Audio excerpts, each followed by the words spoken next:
Thank you very much, Cliff Desmond, and a very pleasant good evening for our 23rd year of WPSL coverage of high school sports.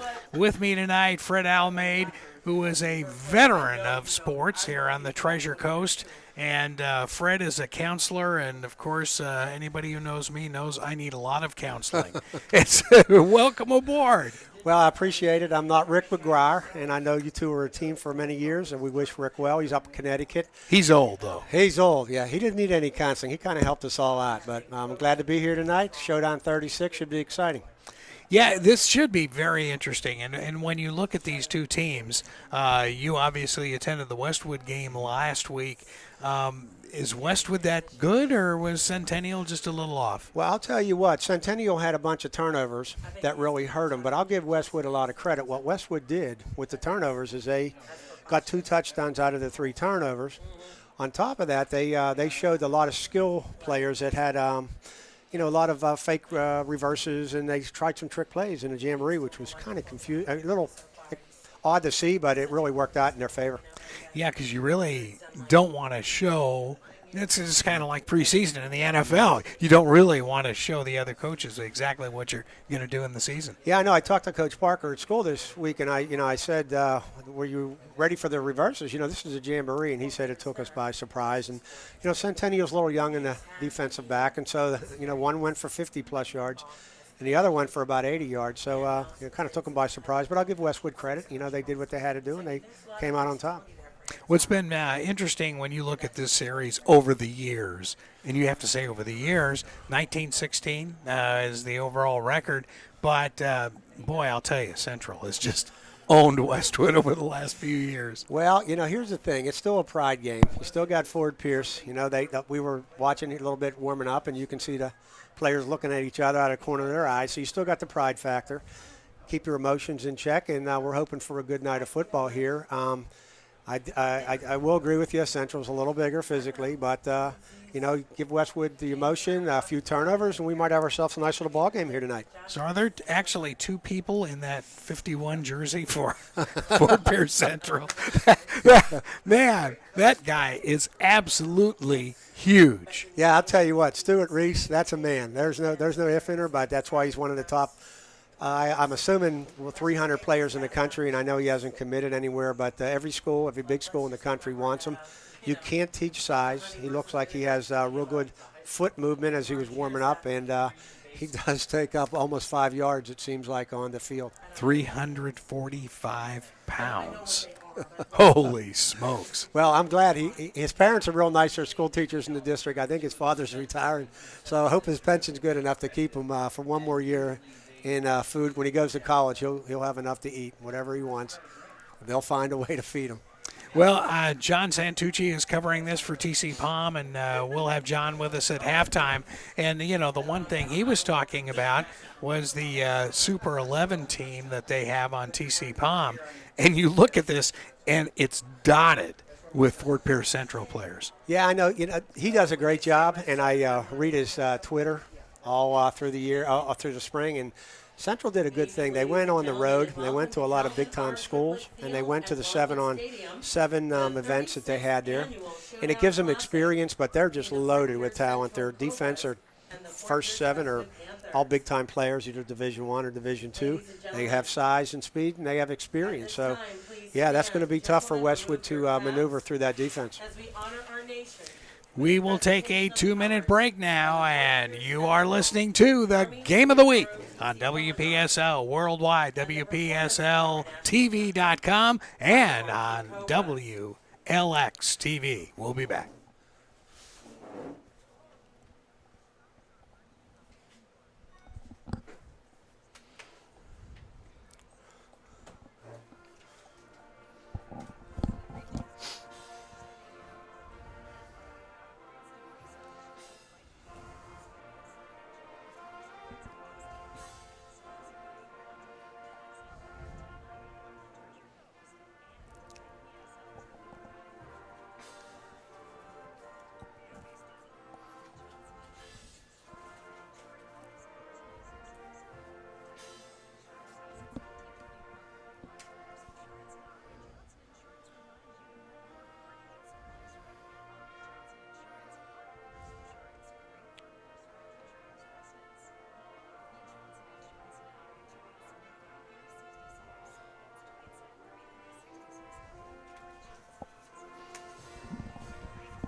We are back at Lawnwood Stadium along with Fred Almeida. I'm Greg Wyatt, and this is game one of a twin bill on WPSL. Following our game tonight on WPSL will be the Detroit Lions and the Jacksonville Jaguars. And some are saying we're probably going to see better football here tonight than they'll have in Jacksonville. Well, the only thing is those preseason guys make a little bit more money than you and I are making right now. So a lot more money. A lot more money. Okay, I'll just tell my wife that. Oh, boy, I'll tell you. It's a beautiful night here. It's been very cloudy and a few drizzles on and off. But in preparation for a potential tropical storm that's going to be coming through here. But, boy, it's not like we're not used to inclement weather when we kick off the football season. Well, I'll tell you what, E.J. Jackson, he's the groundskeeper here for the St. Lucie County fields, and he does a great job. With all the rain we've had, the field looks great. It's cut low. It's going to be a fast track. People are trickling in, so we got a good night. Again, I don't see like any rain and coming in, and no thunderstorms, so let's get this thing going. Boy, a beautiful shot looking straight out would be seeing the band, the Fort Pierce Central Band, as they are standing at attention out there as they're waiting for their team to come out on the field. They're clad in purple and they're Cobra purple, and of course the team is all in gold with purple lettering, and wow. Well, I'll tell you what, the last couple of years, Central's really taken off football-wise. Under Jay Stewart as the athletic director, and now under Pete Crespo, they just kind of keep rolling. Football team's doing really well, but it's all the pageantry that they have, and you can tell the pride in the school. And Todd Smith, who's the principal, has done a great job in his tenure there, and you're right, this is really a nice night. And you got the Fort Pierce people coming in, still flowing in, and so the cars are packed. So it should be a good night. And you can tell it's going to be a good night just looking out onto the parking lot and seeing full parking lot. Boy, you know, it is so good to see that here. You know, it has been a lot of years since we have seen really, really good crowds here for Westwood. Yeah, and again, it's 5 years ago they had the big crowd here where they had about 10,000 people, and it was an excellent game, one of the best games on the Treasure Coast in many, many years, and in the last couple of years hasn't been the same. So hopefully, you know, get some things turned around tonight. Westwood looks like they have a nice little crowd coming in right now, so as long as we can keep the game competitive, I'm looking forward to it. Hopefully we can get kicked off here in a second.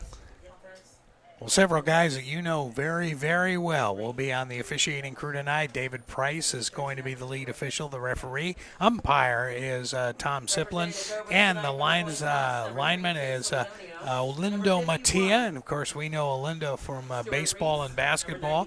Line judge is Randy Roberts. Side judge is Don Smith. And Leonard Prezon, I guess it is the field judge. Now, I'm looking at the four captains for Central going out in the field, and they're the four Division I players right there. So from a Westwood standpoint, they got to be a little intimidated going out. Referees will have to do a good job tonight keeping everybody intact, making sure nobody talks when they shouldn't be talking, which always happens in a rivalry. So hopefully they'll keep them in check, and it's a great crew. Melinda's been umpiring along with Mr. Price for many years. They do a great job. Now, Olindo was on a fast track to be a major league umpire. Yeah, I think he made it to Double-A or even Triple-A. I think it was Triple-A. Yeah, and you know, and he says, you know, it's like anything else. You got to have some breaks. Some things didn't go his way, but I'll tell you what, he now is doing big-time baseball on Division I. ACC. That's yes. What he was telling us. Yeah, I'm a big college baseball guy. I love watching it. I coach here for locally in the high school at Centennial. But, you know, I'll be watching a Florida game, University of Miami game, and guess what? There's a third base umpire, Linder. You see him on the internet or you see him on TV, and he's done really, really well. And I hope he continues because he's a young guy and he's got a long way to go and maybe even make it to the College World Series one day. You know, the irony of all ironies, here's a guy that was trying to work his way up as an umpire in Major League Baseball or minor league baseball, as you will. He's making more money now in the Atlantic Coast Conference than he did when he was umpiring. I'll tell you what, I was shocked when he would say how much money he's getting for a 3-game series at one of the big schools. And you can't believe how big baseball is on the college level. And he does a great job. Just like you'll see him on the field now, you'll see him in the baseball. He'll wave at you in the stands. And you're thinking, well, you're making a heck of a lot of money being a happy guy on the field. But he does a great job, and all the local coaches really like him when he did high school. Because he did high school baseball for many years, and then he kind of moved up. So, he's done really well from a local guy. I give him all the credit in the world and hope he makes it to the even higher up in the Division I area. Well, let's take a 1-minute break. We're about ready for kickoff here at Lawnwood Stadium. Central and Westwood. We'll be back in 1. You're listening to Fox Sports Treasure Coast and WLX TV. Next Thursday night, it's going to be Turn Back the Clock night on WPSL as Jeff Powers makes his return. Remember, Jeff and Coach Rick McGuire did the games for several years, Port St. Lucie High games. It is the 23rd anniversary of our first football game after moving here from L.A., so it's going to be kind of fun. Why don't you bring back Rick? Bring him back. Actually, that would be funny. You know what you ought to do? You ought to have him one of those where they fly him in like at the football game. That's right, and just drop the ball. You got all that money? Just bring him down? Yeah, well, actually, we could bring Rick in a drone or something. Rick, if you're listening, get ready. Come on, you're coming down next week. Drop him into the center of the field. We could do that. Hey, that would shock Rick more than anybody else. Oh, boy. So that's going to be Port St. Lucie and Central. And Port St. Lucie and Central right here on Thursday night next week. And then on Friday night, it's going to be Martin County and Westwood. That will be a simulcast with Mike Thomas and Eric Dober. So busy next couple of weeks of football. I'll tell you what, the Port St. Lucie game is going to be a good ball game. Port St. Lucie is vastly improved. And, again, I was talking to Coach Parker, and he's very impressed with what they're doing over there. And, we know what Central has, but, again, that will be a nice little ball game you'll have next week. Boy, and how about Port St. Lucie? That's a team we have never seen in the playoffs. Yeah, well, it could change this year. They're with Westwood and Suncoast in a 3-team district in 5A. So any one of those 3 teams have a real good shot, especially when all 3 teams last year only won 1 game. So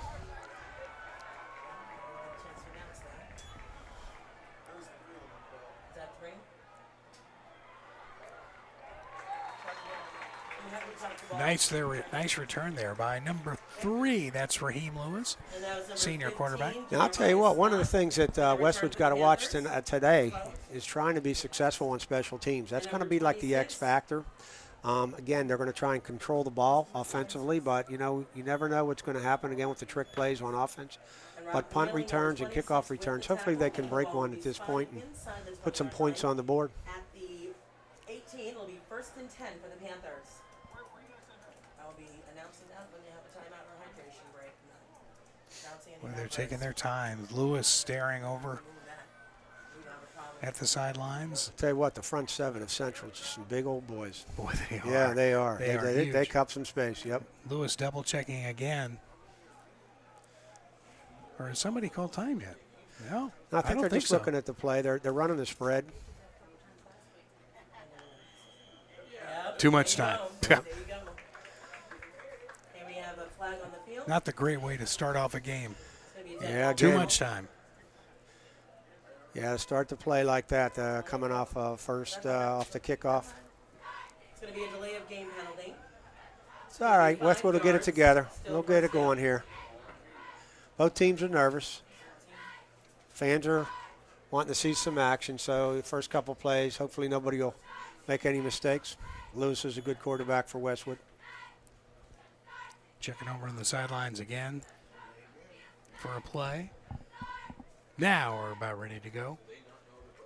Lewis hands it off up the middle, and boy, as you mentioned, the big fellas from Central in on that play. Yeah, it's going to have to be some misdirection. They have Will Davis, number 95, who's a big-time defensive tackle in that middle. He made the play on there, but they're following up with the linebacker, Greg Simmons, who is verbal to Nebraska, is right there too. So they're going to have to do some misdirection because that line for Central is tough and they're big. Lewis again having problems with the signals. Checking the sidelines. Now relaying him to his offensive line and his backs. Snap comes back to Lewis. He looks left, throws left. It's incomplete. Oh, he started running without the ball. And that You can see that was a nice throw by Lewis. Reeves just dropped it, a little nervous. Tried to run before he had the ball. He would have had about maybe 4 or 5 yards, put him in a good third down position. So now they have a little longer to go. 3rd and 7. Lewis throws a nice pass. 13. And these are going to be important for Westwood. Try and move the sticks, keep the ball away from Central, and they don't want to get into long distance, which they are now. So hopefully they can make a positive gain on this one here. Snap back to Lewis. Looking at his right, but boy, there is no way. He is sacked. Big number 34, Jeremiah Hyde. Yeah, Jeremiah Hyde's only a junior, so that's a big kid for a linebacker. He's a junior. He made a nice play. There was a couple guys open in the middle of the field, but Lewis just didn't have the time to see him. 250 pounds, and he's just a junior. And just a junior. And again, he was one of the ones that went on the recruiting trips when they went to the 7-on-7. Here's one of the problems I'm going to see that Westwood's going to have. Their punting and their kicker are not real. They're not real good at getting off the punts. So hopefully they can get this off. He'll be kicking from about 5 yards into the end zone. Especially from the end zone. Kicks it from the goal There line. you go. That's a nice job Yeah, by the kicker. Yep. Very nice kick. job. Nice kick. And taken and trickeration there. Yeah, a little bit. Yeah. Flip back to yet another defensive back, and he was hammered by Westwood's defense. And that was Coy Gray, a senior linebacker, in on that tackle. Well, there you go. That's a positive in Westwood's favor. The kicker is Zach Brown, not the singer. That's the kicker, and he made a nice job, not only kicking the ball, but he was in on the tackle. So here we got Central at the 50-yard line, and let's see what Westwood can do. We got the Zach Brown band at halftime. I'll tell you what, it's an odd name, but he does all the kicking. Maybe he has the guys with him at halftime. Central with the ball, midfield. Handoff, right up the middle for a couple. In on the tackle is Zach Brown, as a matter of fact, senior. Yeah, you're going to see the 3 big guys for Westwood, which is Brown, Tucker, and Adams. And Rucker in the middle of the field. If Central's trying to go up the middle, they're going to have to stop it. And they're not as big as Central, but they're real quick, and they do have some size. Celedonio taking it himself, going to the 45, down to the 40. Looks like it could be a first down. Yeah, that's where Central has experience. Celedonio last year had 2,000 yards passing and about 20 yards of 20 touchdown passes. And he makes them go, and he read that defense of Westwood, and he picked up the first down. Well, actually, they pulled it back, so it's going to be 3rd and inches. Well, there's your first down right there. Boy, yeah, what a drive by number 28, and that's Hernandez. Nick Hernandez running back. First down. Now, Hodge on the run for Central is short in stature, but he's quick. He runs low to the ground, and he's a big weapon for Central. Justin Hodge is his name, so he'll be one that Celedonio will be looking to, when he pitches, get the ball to.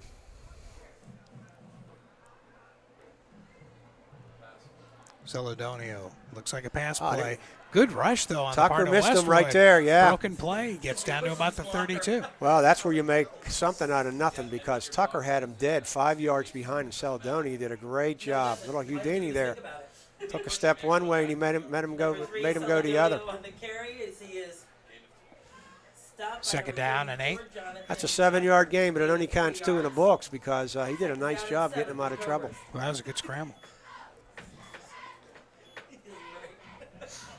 All these teams do the spread now, and defensively you got to match up, or one mistake and somebody's going to go all the way. They got trips to the right for Central, 3 wide receivers to the right. Come up down low. Nice play by. Yep. Wow. Holy smokes. Tackle by number 45. That would be Edmond, Stanley Edmond, junior linebacker for Westwood. I'll tell you what, Westwood's doing a really nice job reading what Central's doing, because Central had 3 wides to the top of the field, and they came against the grain at the bottom, and they were waiting for him. Looked like he got about 2 yards. Westwood needs to come up with a stop here, 3rd and 6. Looks like they're blitzing right now. We'll see if they're faking. Here comes a misdirection. Celedonio fakes Oh, the nice. handoff, There and you he's go. hammered in the backfield. There's Tucker again. Boy, Tucker's living in that backfield. Tucker with the pressure and the sack on Celedonio. Boy, and it's like they know in advance what Yeah, that I play's mean, going to be. It's For a loss. You know, again, I saw Westwood last week, and their defense was good, but tonight they seem to know what Central's doing because when you're looking at the line factor, size-wise, Central's so much bigger, but Westwood's quick, and they seem to know what they're doing. 4th and 11. Central's going for it. They're not kicking. They're under 35. They got to go at 11. That's confidence in your senior quarterback. Celedonio passing. Long pass. It is over the head of the receiver. Now, I'll tell you Well, what. that would have been a touchdown. That would have been a touchdown, but that's a great momentum stopper for Westwood. The Panthers right there had a chance. Turnover on downs. If they can offensively move the ball, kind of give them some momentum because you're right. He was wide open. Saldoni had time. And here we go, Panthers on a 35 trying to make something happen. That's what happens in these rivalry games. You get a little momentum. We haven't seen any turnovers yet, and sometimes it can flip the switch in a heartbeat.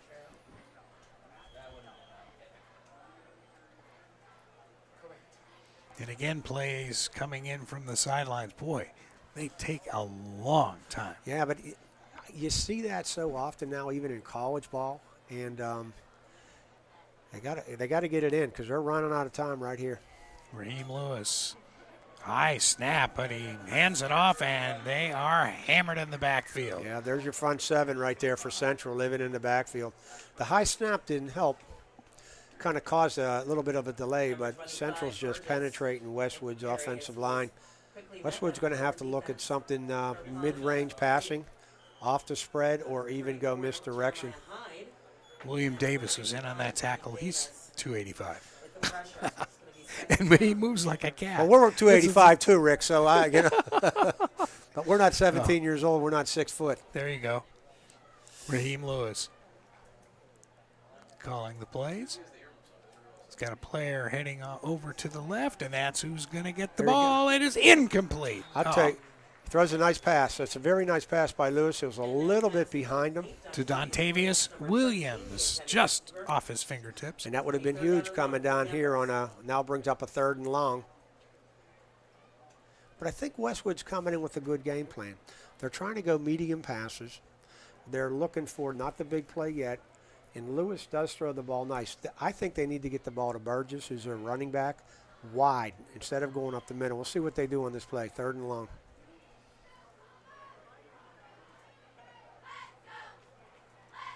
Boy, again, we thought the ball was going to get snapped. Nope. He double-checked over at the bench. Still checking on the sidelines. Man, that clock's got to be awfully close. Throws over to the left and completes a pass, but it goes nowhere. Yeah, I think he maybe got back to the original line of scrimmage. Anthony Knighton in on the tackle, defensive end. Yeah, Knighton's another one of the Super 11s that we have on our sheet there, yeah. The thing about Central is even though they are big, they are quick, and they get to the spots at a good time, so they're not really giving Westwood time after they make the catch to do anything with the ball. The yak yards to run after the catch. If I can have your attention, there is a blue Honda. There's a water break here, it looks like, so let's take a 1-minute break. You're listening to the Game of the Week on WPSL, WPSL.com, and WLX-TV. We'll be back.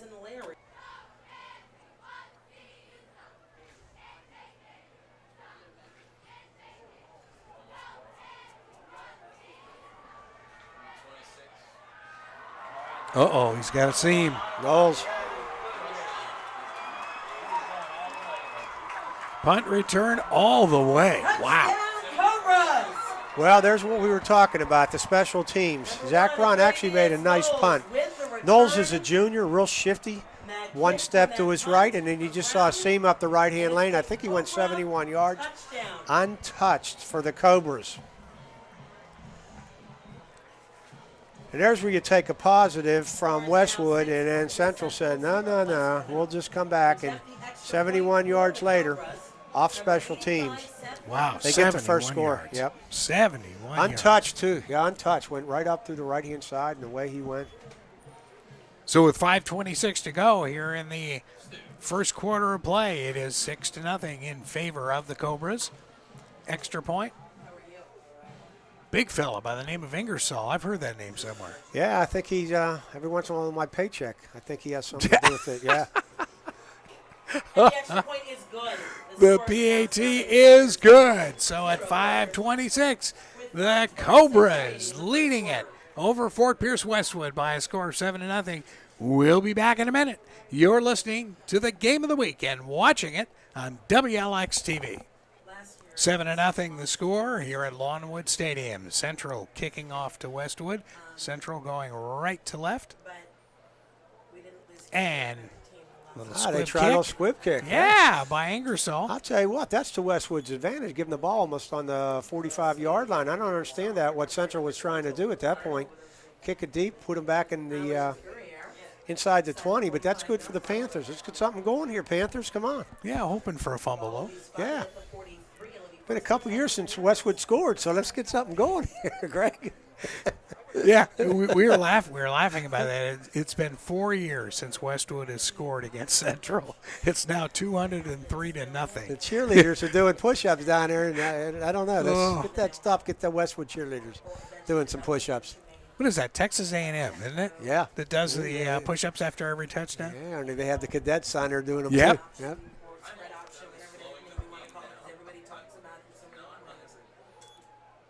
All of a sudden, the pass going to the left side and spinning out of bounds at midfield. That's good positive yards right there. I think Coach Lima for the Panthers knows they're still in the game.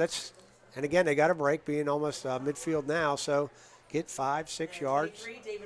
3-step rods, turn around, catch it, fall down. Receiver Antrevius Martin is a junior at Westwood. That's one thing about Westwood. They're very young. So get the first quarter out of the way in this rivalry game. Get a little bit confidence going in their factor. Maybe somebody will break one. Raheem Lewis taking the snap, looking right, throws right, incomplete. He had him at that point.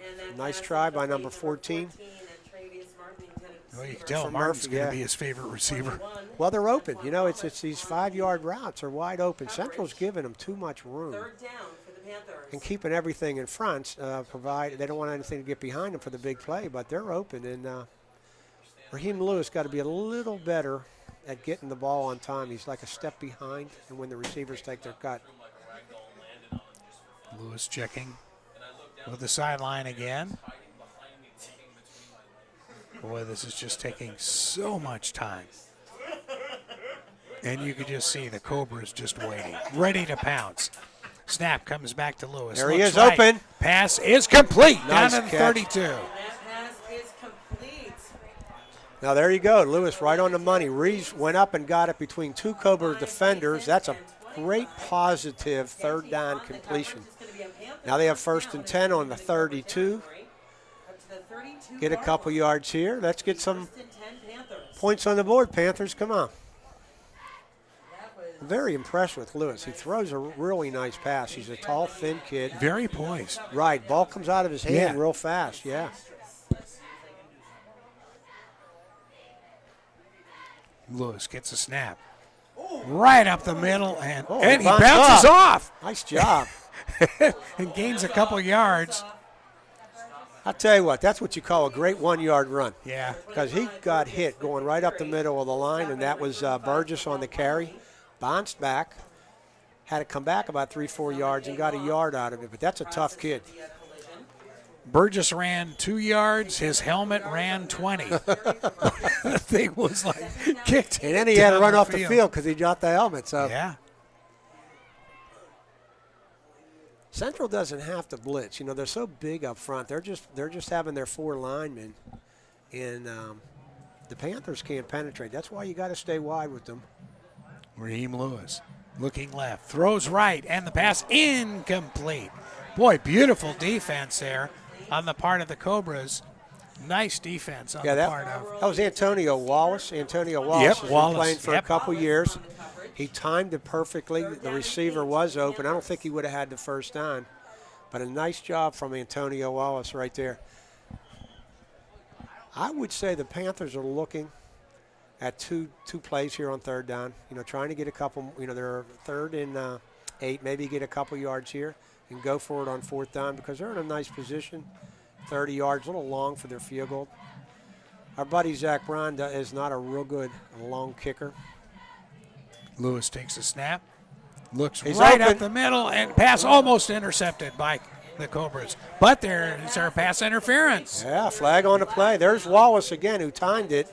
There was some contact.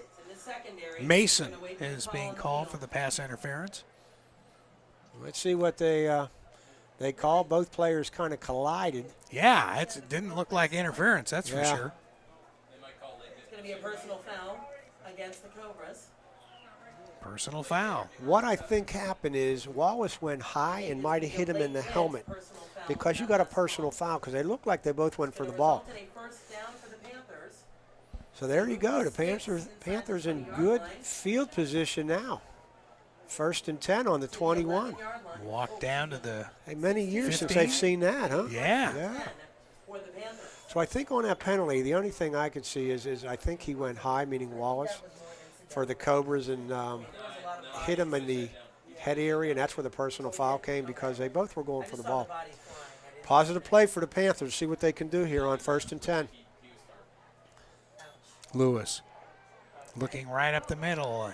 Can he run? No, he's brought down in the backfield by number 34. That's Hyde. I'll tell you what, Hyde as a junior is a really nice player. He's made about 4 tackles already.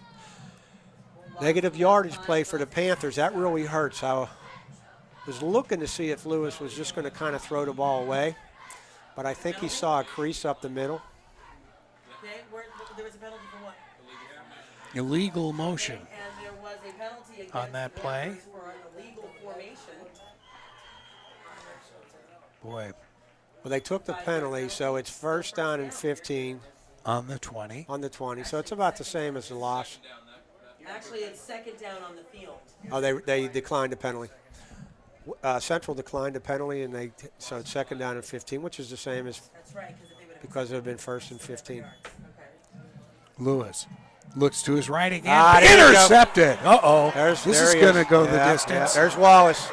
Wallace all the way down the left sideline. We got a flag on the play, though, Greg. We got a flag at midfield. Score, but on the 45, you got 2 hankies. A flag down on the play. Well, there's Wallace. We were just talking about how he anticipates the passes. He anticipated it perfectly on the 20, went 80 yards. But as you said, we got 2 yellows right there on the 45. We'll have to see what it is. Looks like it's going against the Cobras. Got a confab of the officials at midfield. Boy, they're all in on it now. 2 flags. Real estate. There's no need to touch anyway. Wow. What a mistake on the part of Fort Pierce Yeah, Central. I'll tell you what, there was nobody in front of him. No. Everybody could have just stopped where they were. He went 80 yards, and it's 14-0 Cobras. But this might definitely help the Panthers here. It's not going to be a touchdown. It's after the possession, so the Cobras will have the ball. Just depends on where they mark it and the penalty. Here it comes right now, what the Mr. Price is going to tell us. Longtime referee David Price does a great job here in the Treasure Coast. He's explaining it to Coach Shaper. Cleared out the laundry basket. Well, one of Coach Schaefer's assistants is not agreeing with Dave Price, that's for sure. I don't know. Somebody's cheering on the Central side, so we'll have to see what it is. You don't know what you're talking about. He did score. It was 80 yards on the Knows what he's talking about. touchdown return. Illegal Illegal procedure. Decline. Personal foul on Westwood. All right, there we got a touchdown, Cobras. Touchdown Cobras. Wow. And it's going to be a touchdown for the Cobras. 80-yard interception. The touchdown does stand. Now it's 14-0 or 13-0. Hope it'll be 14 for the Cobras if Ingersoll makes the extra point. And they haven't scored yet on offense. Defensive play, and they came up with the punt return. Resulted in the ejection of a player. The touchdown will stand. We just hear from the public address announcer that the personal foul is against the Westwood player, Wow. and he's been ejected. That's the emotion I was telling you about. You know, you got a bunch of young kids for Westwood, and they get caught up in some negative things. So with 2:38 to go And the extra point here is in the good. first The quarter, score's now and the 14. PAT is good. It is 14-0 in favor of the Cobras. Let's take a 1-minute break. You're listening to the Game of the Week and watching it on WLX TV. Who We'll be back. got ejected? 2:38 to go here in the first quarter. Cobras of Fort Pierce Central, one of the, well, I guess you could say in the penthouse of Treasure Coast football teams. I guess you really would have to say over the years, it's Central and Vero, and then Vero and Central. I mean, you know, take your pick. You know, if you notice what we're watching here, Central hasn't scored on offense. It's their defense and special teams. Yeah. So, again, the really good teams don't have to do it all offensively. They've made two really nice stops when they needed it on a third down for Westwood. Now they're kicking the ball, meaning the Cobras from Westwood's 45 on the penalty on the touchdown return. I think Ingersoll will kick it through the end zone, which he will. So the Panthers will get the ball on the 20 right now. They need to do something. They had first down and 15, Greg, and then all of a sudden the wheels fell off. And the rain is coming down. yeah. We're Yeah. nice and dry up here, though, huh? By the way, I've got to compliment you and Coach John Messina for your Hey Coach show. A lot of great information that parents really need to know about academics. Well, I'll tell you what, the Hey Coach show was started by the principal of Westwood, John Lynch, many years ago. I heard you, Mr. Wyatt, do a 2-episode show. One's in June and one July. And I highly recommend anybody listening. No, don't. Oh, no, it was excellent. I told Craig to burn the tapes. I'm with a legend right here. People don't know Greg Wyatt's a legend, and he did 2 shows Hardly. of an hour, and they were excellent. And Coach Messina does a great job. There's Ingersoll kicking it through the end zone, so Westwood will get the ball on the 20. But the Hey Coach show was started by John Lynch to promote athletics on the Treasure Coast. He has all different people. Again, I'm a guidance counselor. I was talking on academics. You talked about your career, and again, you're a legend. People don't know. You're from L.A., through the ESPN years, through the Olympic years, you and your wife, and I thoroughly enjoyed your show. And how many people do you know where their entire career has been responsible for a chicken? Buy a chicken.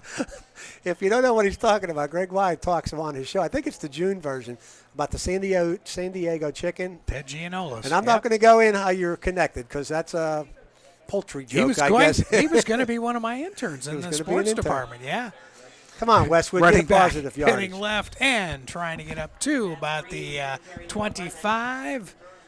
And a pretty good gain there on the part of the Westwood Panthers with 2:23 to go here in the first quarter. They are still looking for their first score against the Cobras in 4 years. And again, this is what we're talking about. 14-0, first quarter, 2 minutes, hold the ball through the quarter, get a first down, try and keep the momentum a little bit on your side. I know they're down 14-0. Want to say hi to your kids listening in L.A.? I'm going to say hi to my 2 girls out in L.A., Hollywood. I'll be out to see them. I'll be out to see them in October. They know all about the Treasure Coast. We'll have to introduce them to Mr. Wyatt, who grew up where they're at. But I'd like to say hi to my girls. So where are they living? What part of L.A.? They actually live in Hollywood, right off of Western and Hollywood Boulevard. They've been out there for a couple years. Personally, when I went out there, I didn't know what L.A. was all about, and me and my wife love it. And I know you moved 23 years ago from there, or actually from Connecticut, but you grew up there to here. So we have a nice time when we're out there. With 1:22, here's where Westwood really needs to get this first down. 3rd down and 5. They're on their 26. They can't afford another punt. Here's Burgess. Fumble. That hurt. That hurt. Oh, and I think Central get it. I'm not sure. No, Westwood is claiming that they got the ball, mix up in the backfield. On that one play, you can tell the nervousness of the Panthers because he had an opening. Burgess is a nice runner for the Panthers. He had a crease, probably would have come close to the first down. took his eye off it, and there's your fumble. A nervousness that was not there at the opening kickoff. Exactly. So this is all changed Right. in 12 minutes. All right, here comes Zach Brown and the band here kicking again. His last kick was excellent. The Cobras have a different man back this time. 58, back to receive, number 20. Antonio Wallace is back. He's the one that had the 80-yard return on the interception. Mm-hmm. Come on, Zach, get a nice kick. They use all the clock, don't they? Hey, there's another nice kick though Yes. by Zach. Nice job. Yeah, got a nice roll out at the 48. As it bounces 13 seconds left here in the first quarter. outbounds. All right, we'll see what the Panthers can do. Central really, like we said, has a nice offense, but they haven't done a whole lot. Westwood definitely needs to stop right here. It was a 29-yard punt by Zach Brown, but the thing was it was nice and high, and even more importantly, it went out of bounds. So you didn't have the opportunity for Antonio Wallace to return it for the Cobras. Number 4. So after the Met season is over, Adam McDonald will be slipping over and doing football with us. So it should be a lot of fun after the St. Lucie Met season has concluded. Celedonio. They're done like next week. Here we go. Yep, hands Going off. wide. Left side. And, ooh, wow, what a tackle. There goes Hodge. Wide, and you would think with his speed he would get around the end, but there is Westwood, one of their big guys. Holloman flew in there. Holloman flew in there, right. Westwood's hanging tough defensively. It's just those two plays, again, special teams and the defensive interception. And the first quarter has ended, and the score at the end of one quarter, it's 14-0 in favor of the Cobras. We'll be back in one. You're listening to the Game of the Week and watching it on WLX TV. Oh, hello. Interference. Okay. That's an easy call. Incomplete.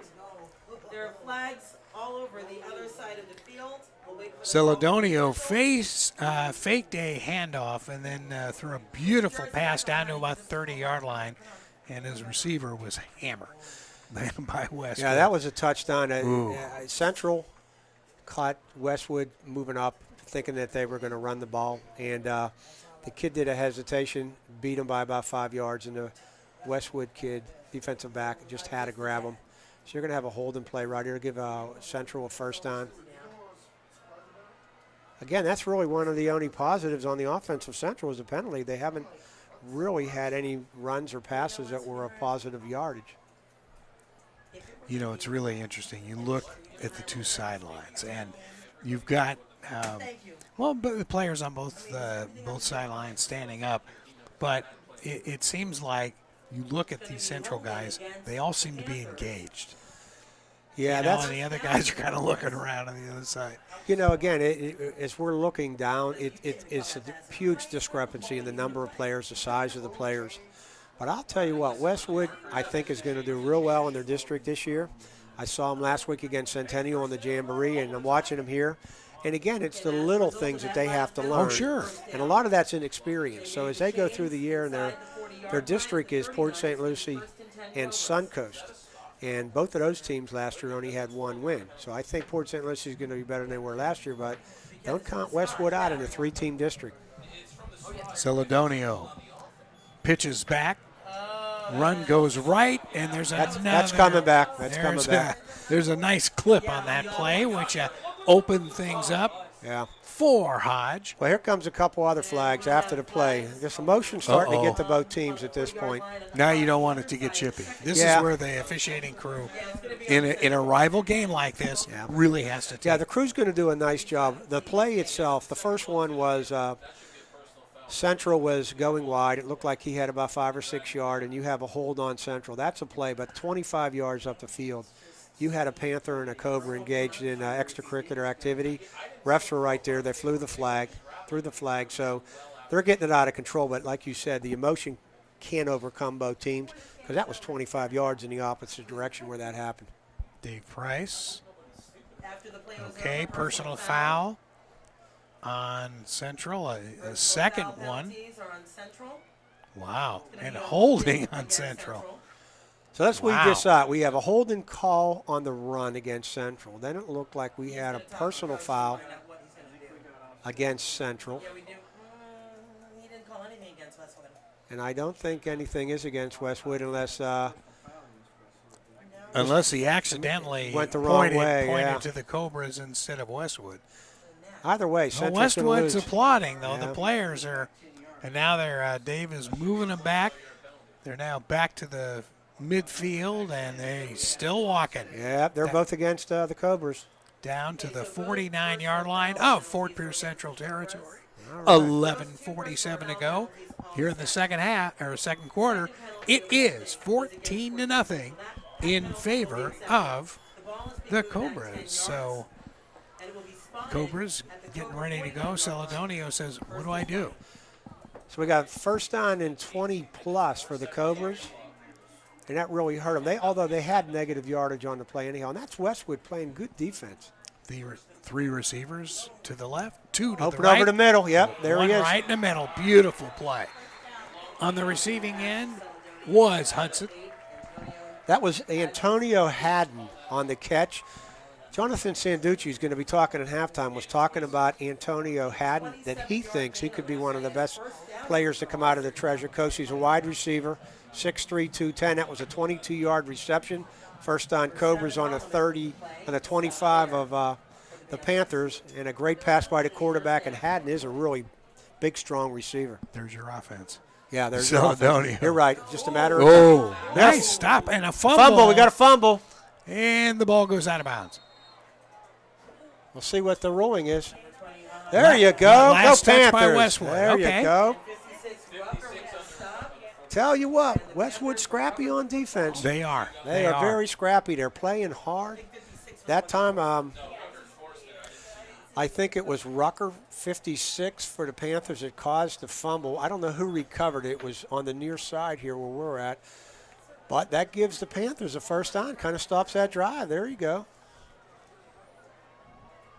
Ladies and gentlemen, You know, you realize that Central has to get over along the rail, that hurdle. I mean, they have to get over that. You're right, Greg. We make fun that they haven't scored in a couple years, but I think that is in the back of their mind. They know that. There's Burgess going up the middle. Tough runner. Boy, that's That center, that line is hard to penetrate. I think it's 25. I can tell you right now, we're not there, but they're talking in the middle of that line No, right I'll bet there. they are. Yeah, you can tell. Players are coming out. They're smiling. running back, like bounced off one of the big guys. That reminds me, I was shooting at University of Arizona game at down at Texas El Paso. I was sitting there and I said, "Man, this is a good shot." And I had a telephoto lens and stuff. And then I realized the guy was right next to me. Bam! All of a sudden, I fell into a guy who was about 300 pounds behind me. It's like falling on a pillow. Going back to passes, Lewis intercepted. Here we go again. Pass intercepted and down to the 15-yard line for the Cobras. Number 2. Now that time, Lewis had his wide receiver wide open over the middle, but as he's done with the other interception, he was about a step late. And Lewis, I'm sorry, Golden for the Corey Golden for the Cobras was right there. Again, that's our defense keeping them in the game. He returned it 27 yards. He intercepted the ball inside the 50. And here the Cobras are in good shape now, 1st and 10. Ball on the Panther 18. But he was wide open. Psychologically, I mean, you've been a coach for a long time. What does this do to a team when you know that, you know, you're obviously not equal talent-wise, but and all of a sudden a run right up the middle, touchdown, Cobras. That's exactly what happens right there. You were just asking about the. You were just talking about the psychologically, mentally. You're not ready to get hit. Right up the middle, 18 yards, touchdown. The score is now 20 for Pierce Central. 18-yard run by Hodge, and it is now 20-0. And again, you answered your own question. There it is, right there. It's just that little immaturity, and you're done. We're still in the second quarter. Wow. Hodge is a nice runner. I'll tell you what, he's nice. 5'8", low to the ground, quick. Ingersoll's getting a workout here tonight. Yes, he is. Point after is good. And the extra point is good. The score now 21 Central, 0 West. 21-0 in favor of the Cobras. Let's take a 1-minute break with 10-12 left here in the second half. You're listening to the Game of the Week on WPSL Worldwide, WPSL.com, and on WLX TV. They got some ball players. Ingersoll's kickoff picked up at the 5-yard line. 15, 20, 25, and down. Westwood player with 10:05 to go. 21-0 in favor of the Cobras. Little John going on over on the Westwood side. Yeah, here's where Coach Lima for Westwood, last week they had the Jamboree. You know, you feel good, you won, then you have a big game. It's your first game of the season. You're down 21-0 in the second quarter. You don't want it to ruin your whole season. You still have the whole season to go. You got a bunch of young players. So I hope Coach Lima kind of circles the wagons. Hopefully the Panthers can put a drive. That's what they need. They need a drive just to hold the ball 5-6 minutes. And here's another negative play. It looks like on the kickoff we had a penalty, a holding call. Yeah. So here you were on like the 25. You get a holding call, and now you're starting inside your 10.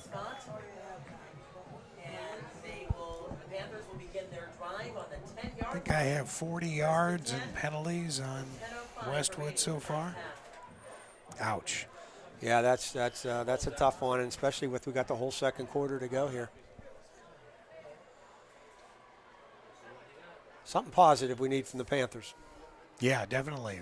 Running back up the center. Yeah, it's a good nice, little game. Burgess is a nice runner for Westwood. He got 8 on that play. That's it. Positive game. Get a couple first downs, hold the ball. But you're right. They've got to hold on to this ball. Yeah, they a couple times, and they 3 and out, and then they had the interceptions. And you know, Coach Lima said over the during the week that we just want to score. Yeah, but that's that psychological factor that you were talking about. In the back of their mind, they're scoring. They should be, thinking about let's try and win it. But again, that's over 4 years, going on the 5th year here. First down, here we go. Come on, give him the first down. Yep, looks you like got he has, there you go. That helps. First down on a carry by Lewis. Greg Simmons, who made the tackle for the Cobras, is a big-time linebacker. He's verbal to Nebraska. And again, Central's big enough. They just have our front four and their linebackers, and they say beat us, and it's hard to knock them off the ball. Speaking of Nebraska, I remember we made the near-fatal mistake during the off-season of the San Diego Chargers, the 3 guys in our sports department, of working out with the Charger players. And my coach was Johnny Rogers, speaking of Nebraska. There you go. The old running back. Not bad. Ooh. Speaking of getting bounced around. I don't think I look like Johnny Rogers right there. No. His grandmother made it. One of the Cobras, D-line, just met him head-on, Lewis, on the carry. Knocked him back about 1.5 yards. Boy, I hope Westwood has some dentists on the staff. Wow. What a hit by Fort Pierce Central. That was Ashley on the tackle, linebacker for the Cobras. Here comes Lewis on the Lewis carry. up the middle. Nice goal. There you go. Nice. Yeah. Nice. It looks like 8 yards. Stop by number 15. Nice little gain with 8:13 to go here in the second. All right, here we go. Second down in about 4. We got to keep the ball. I'm sorry, third down and 4. We got to keep the ball here for the Panthers. They're going quick down. We'll see if they look now. See, they're not looking at the side anymore. Moving over to the left, and he's brought down on the 30, no gain. All right, decision time now. You got 4th down, and I think it looks like a long 2.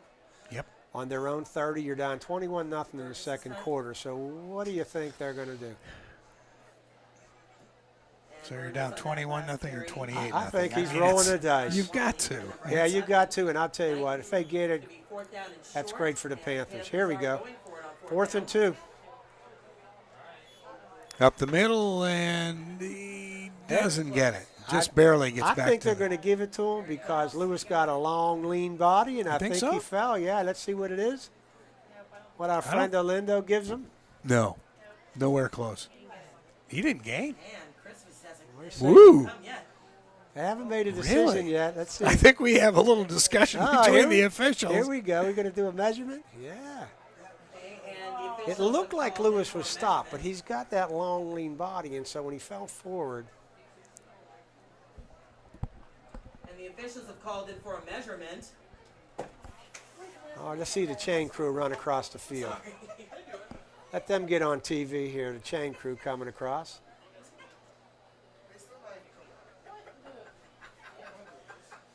For the Panthers' sake, I hope they get it. They need something positive.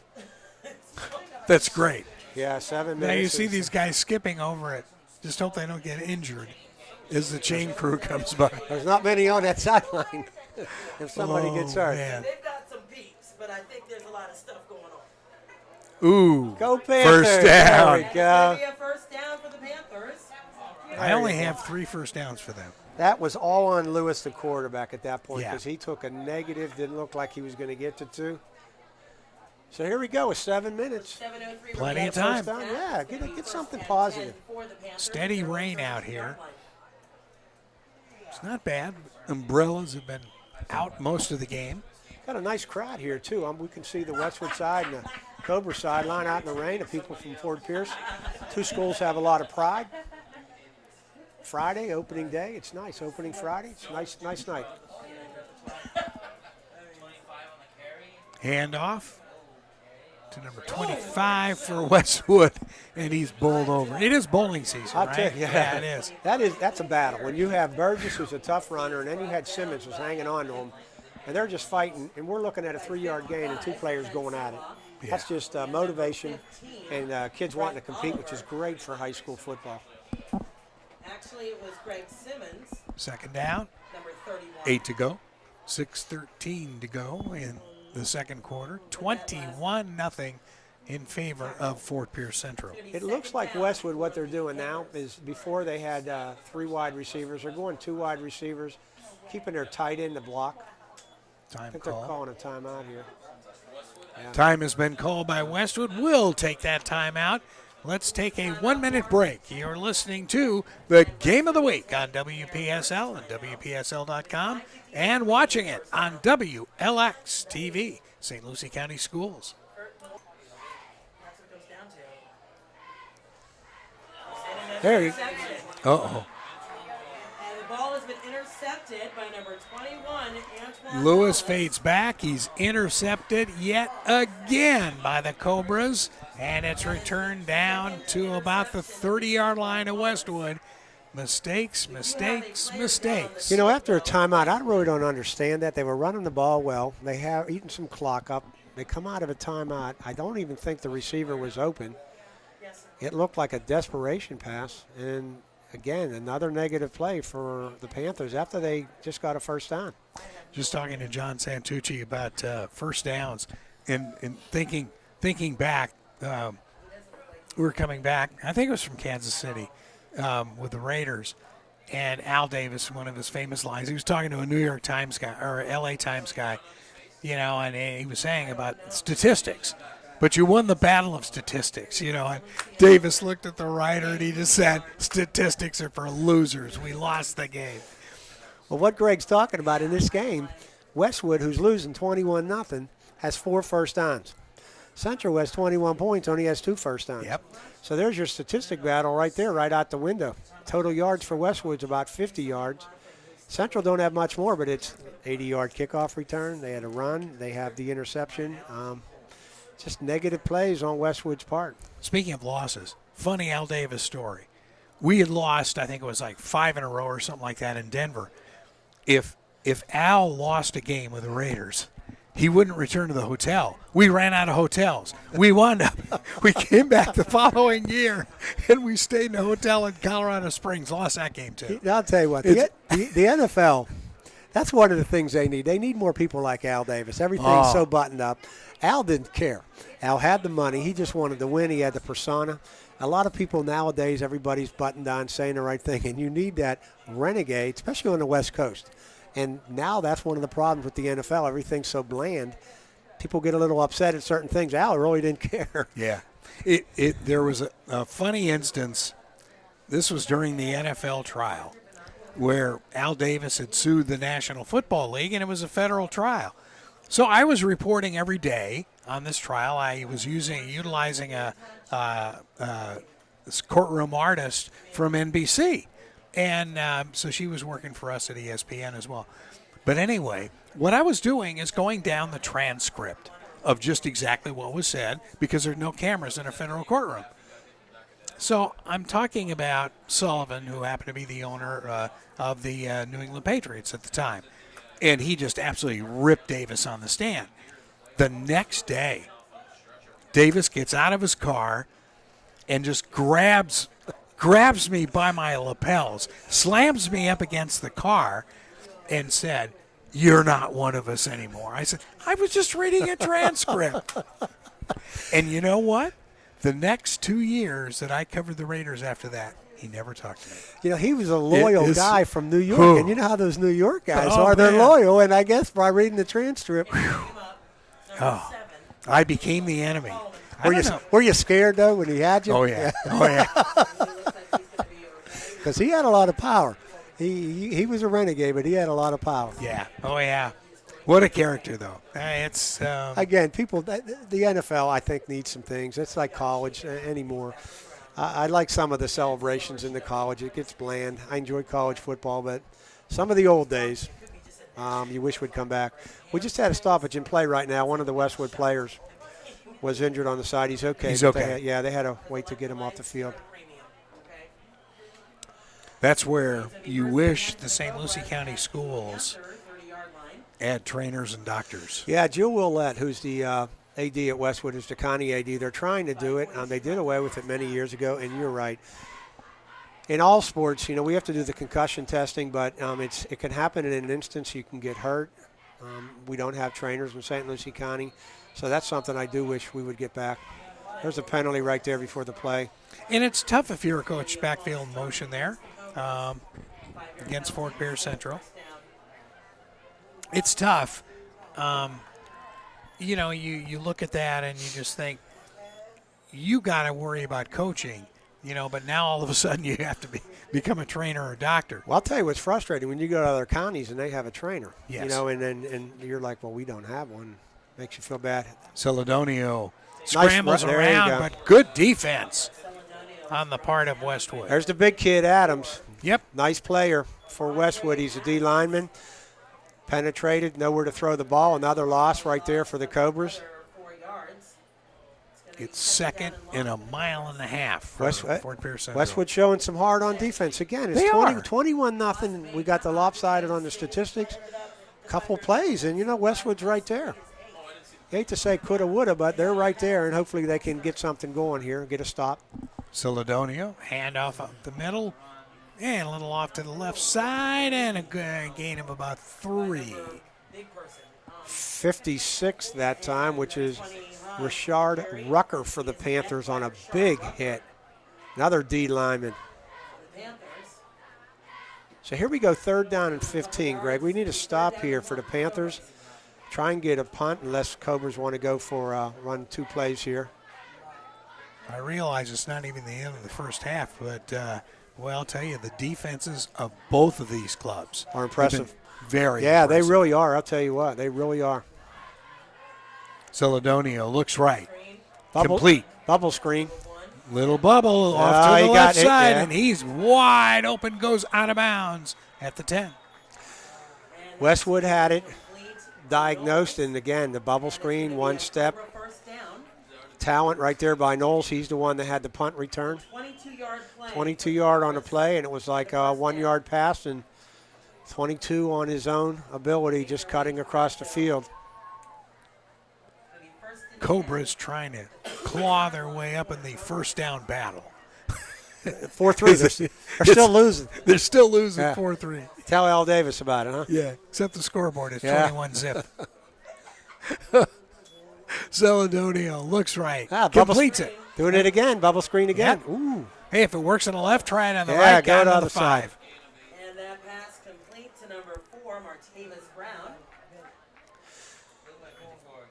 Boy, and the thing that you look at what they're doing with Celedonio, he is looking at several different receivers. And that's experience. You know, he had 2,000 yards last year passing, but the ball's going to 4 or 5 different receivers. And it looks like Westwood's just getting a little bit tired, their defense, who's been playing very well. But we're nearing the end of the first half, and they look like they're running out of gas. 3 receivers wide left, and the play goes right down to the goal line. Touchdown. And it's a touchdown. Yeah. Hodge again. Yeah, Hodge is a tough runner, but again, I can see Westwood, their line, especially the big guys. It's hot, humid. They're on the field a lot, just kind of getting pushed off the ball. It's a 4-yard run. 0 Fort Pierce Westwood to attempt the extra point, 85 Ingersoll. So 27-0. We'll see what Ingersoll can do here. Boy, he's big. Yeah, he's only a junior too. Wow. Be back next year. Kick is up and good. The kick is good, but there is a flag on the field inside the 5-yard line of the 4. There is a penalty marker. Flag down, but we'll see if that's going to be. Empty out his laundry basket, man. Yep, it is good. Stands. It is good. Personal foul. Personal foul, and on who? Oh, Running into the kicker. run in the kicker. Okay. Running the kicker is the call. Wow. So that'll be on the kickoff. on a kickoff. So Yep. they'll be kicking the ball from about the 50 again. Assess the yards on the 28-0 the score. 3:31 to go here in the first half. I know we're still in the. This is the first game. We're at halftime here, but looking into the future for Central, they got a real good chance going really long in the state playoffs. And you were mentioning that Manatee's been their nemesis the last couple of years, who's on the West Coast. But if you have a kicker, and Ingersoll looks like a nice kicker for field goals and Yes. extra points, when you need that clutch play, especially when you get into the state playoffs, I'll tell you right now, that's a big factor that they could count on because he looks like he has a strong leg, and maybe down the road that's going to help him. Of course, the game that everybody has circled is the 30th of October, and that's going to be Vero Beach High School right here in Lawnwood. Yeah, that should be. I'm going to tell you right now. Lenny's got a good club, I would like be. always. I would be shocked if that's not a sellout. With the fans that Vero brings down here, Yes. and Fort Pierce Central is going to be bringing them all also here in Fort Pierce. That should be a sellout. That'll be a great game. Kickoff is at the 45-yard line of Westwood. Needless to say, touchback time. Westwood will bring it out on the 20. Are you going to have that game on TV? Actually, I think that is a Channel 34 game. Oh, it as is? a matter of fact, yep. That'll be a nice game. Anybody has an opportunity to come down here to Lawnwood, and again, facilities are great here at Lawnwood. Easy parking, accessibility, unobstructed views. I think the next telecast is going to be Martin County at Treasure Coast from South County. Now, to let folks know who are WPSL listeners, we will not have a high school game that night. Thank you, ESPN. They moved the Florida State game to a Friday night. So Really? we'll have the Florida State ball club. Wow, a sack down at the 5-yard line. Now here's where that boy. defensive line Trouble. for Centrals. Yeah, they're just pinning their ears back, going full forth. Westwood tried a long route, and Lewis just didn't have time, and he just got whacked. He lost 12 yards on the play, but again, Central's just pinning their ears back and letting it go. We're just trying to get to the half here. If I'm Westwood, regroup. 28-0 the score. And if you're listening on WPSL, it's going to be the Jacksonville Jaguars and Detroit Lions coming up next. Going back to pass almost intercepted again by the Cobras. Wow. And again, they're just pinning their ears back. I feel bad for the quarterback for Westwood, Lewis, because of the fact that he knows he's going to get hit. Now, there's a flag on the play. I think it's a motion call against Westwood. Yeah, illegal motion declined by the Panthers. And that penalty will be declined. But that's tough sitting back there knowing you're going to get hit when you're down 28-0. It's third down and forever. It's going to be declined. Third down. You know, you were just talking about how statistics. Coach Messina just sent me a text. Centennial's playing Melbourne. Melbourne's a very good school. 7A. In the third quarter, it's 7-0. Centennial has more first downs than Melbourne. Oh, And they're losing 7-0 on the first play of the game. Melbourne scored. And they're playing in the rain, by the way. handoff over to the right side, and a good little gain maybe for about 4, but not nearly enough since it was third down and about 10 miles. Yeah, I think they're just going to punt the ball with our buddy Zach Brown kicking right here. And he's been kicking the ball well all night. Hopefully he kicks it out of bounds. Knowles is back to return for the Cobras, and we know what he can do with it. He went 71 yards earlier in the game.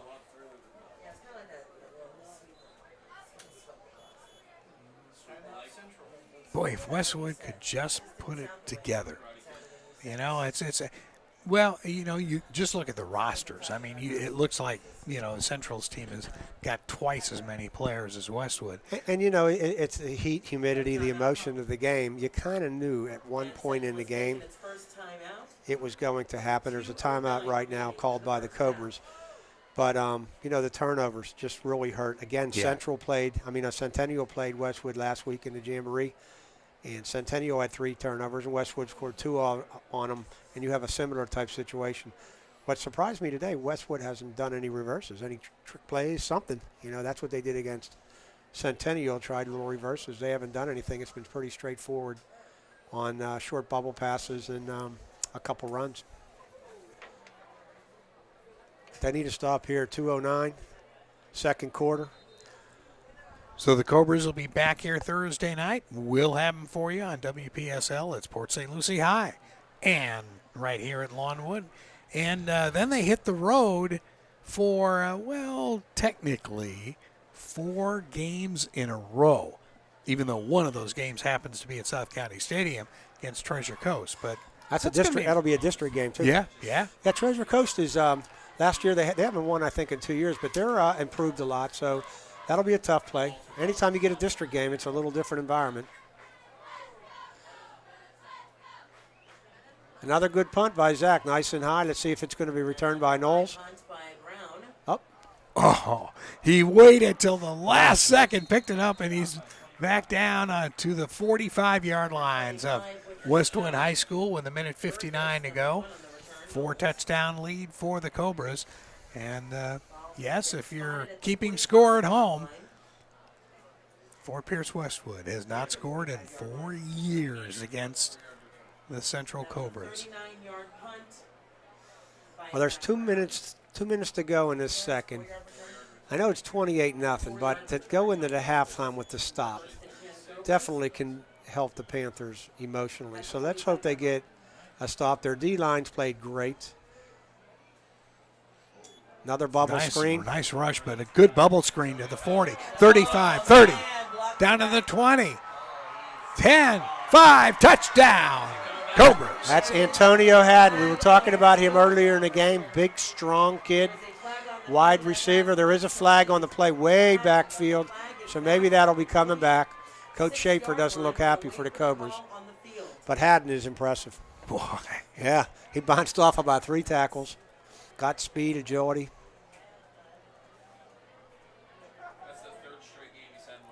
Holy smokes.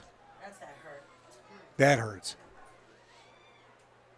It looks like it's against the Cobras. And Yeah. I think it's on that initial, the very first block. I think it's a block in the back, if I can see what the umpire's talking about here. And again, you got a 1-yard pass. Players are tired, and he goes 40-plus yards. They're waving it off. Oh, they called it. It is a touchdown. Touchdown, Cobras. Well, whatever Coach Schaefer said convinced them that it wasn't a block in the back. So they picked up the flag. Touchdown Haddon. Score now 34. Central 0 Westwood. Ingersoll 85 attempting the extra point. They're going to have to ice Ingersoll's leg here in a minute. Yeah, I was going to say. Yeah, he's getting the work out here. 34-0. Wow. We're watching the game, and it's so it's just so fast. You're like looking at it, and all of a sudden, boom, it's 34-0. They can read the screen. You got problems. Yeah, Bureau does it. But you look at some of the really, really fine defensive plays that Westwood can come up with, yet something that, they could pick off right away, that little bubble screen. and they can't make the defensive play. And I think that's depth in the defensive backfield. You know, the line, I think, is doing really well. Boy, Ingersoll knocks that ball back in about 30 yards every kick. He's got a nice leg, doesn't he? And I'm not saying it because his dad's name's on my check, but I'll tell you what, he had a nice little leg. But yeah, you're right, Greg. I'll tell you what, it's like their D line's doing a great job. But when the ball gets 5 yards, the linebackers and DB are a step too slow, or again, their lack of depth and experience. And Central's, that's where they're making all their yards. Because the yardage now is really lopsided. The offense is taking over for the Cobras on some fairly simple plays, but it's just the yak yards. Yep. Yards after the catch. Yards after catch. Yeah, yep. Yards after catch. Boy, Haddon is impressive, though, huh? Wow. Yeah. Oh. This is a solid club. They are. They were 4-6 last year. I know they were disappointed. Coach Schaefer said he wanted to have a tougher non-district schedule. So they're going to play some teams that he hopes will make them better. But when you have all that talent, it doesn't hurt to play those teams. And so when you get to the Vero games and the Centennial and the Treasure Coast District games, you should be ready to roll at that point. And, of course, American Heritage down. Yeah. That's a road game, too. That's going to be down south. They go to Bayside, too, right? It's in Boca. Yep. Bayside's got a nice team going north. Yeah, down to Clewiston, oh, Cane Country. Getting to the lake. Yep. Kickoff. Wow, a short kick. Must be tired. All of a sudden, the return. Okay, got to get that ice. He didn't have time to ice it. 33-yard line. Yeah, that kickoff wasn't as long. I think he got to go over there and ice it over there.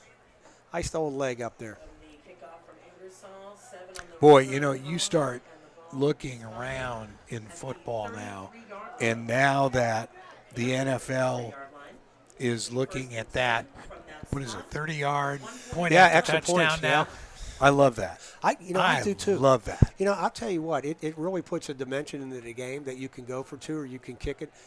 They had a statistic, I think it was something like 98-point-something% of the time that the kick goes through. People go get another drink, they go to the bathroom, nobody watches it. Sure. So it puts a little fun in it. Now college is a little different because you got some erratic kickers.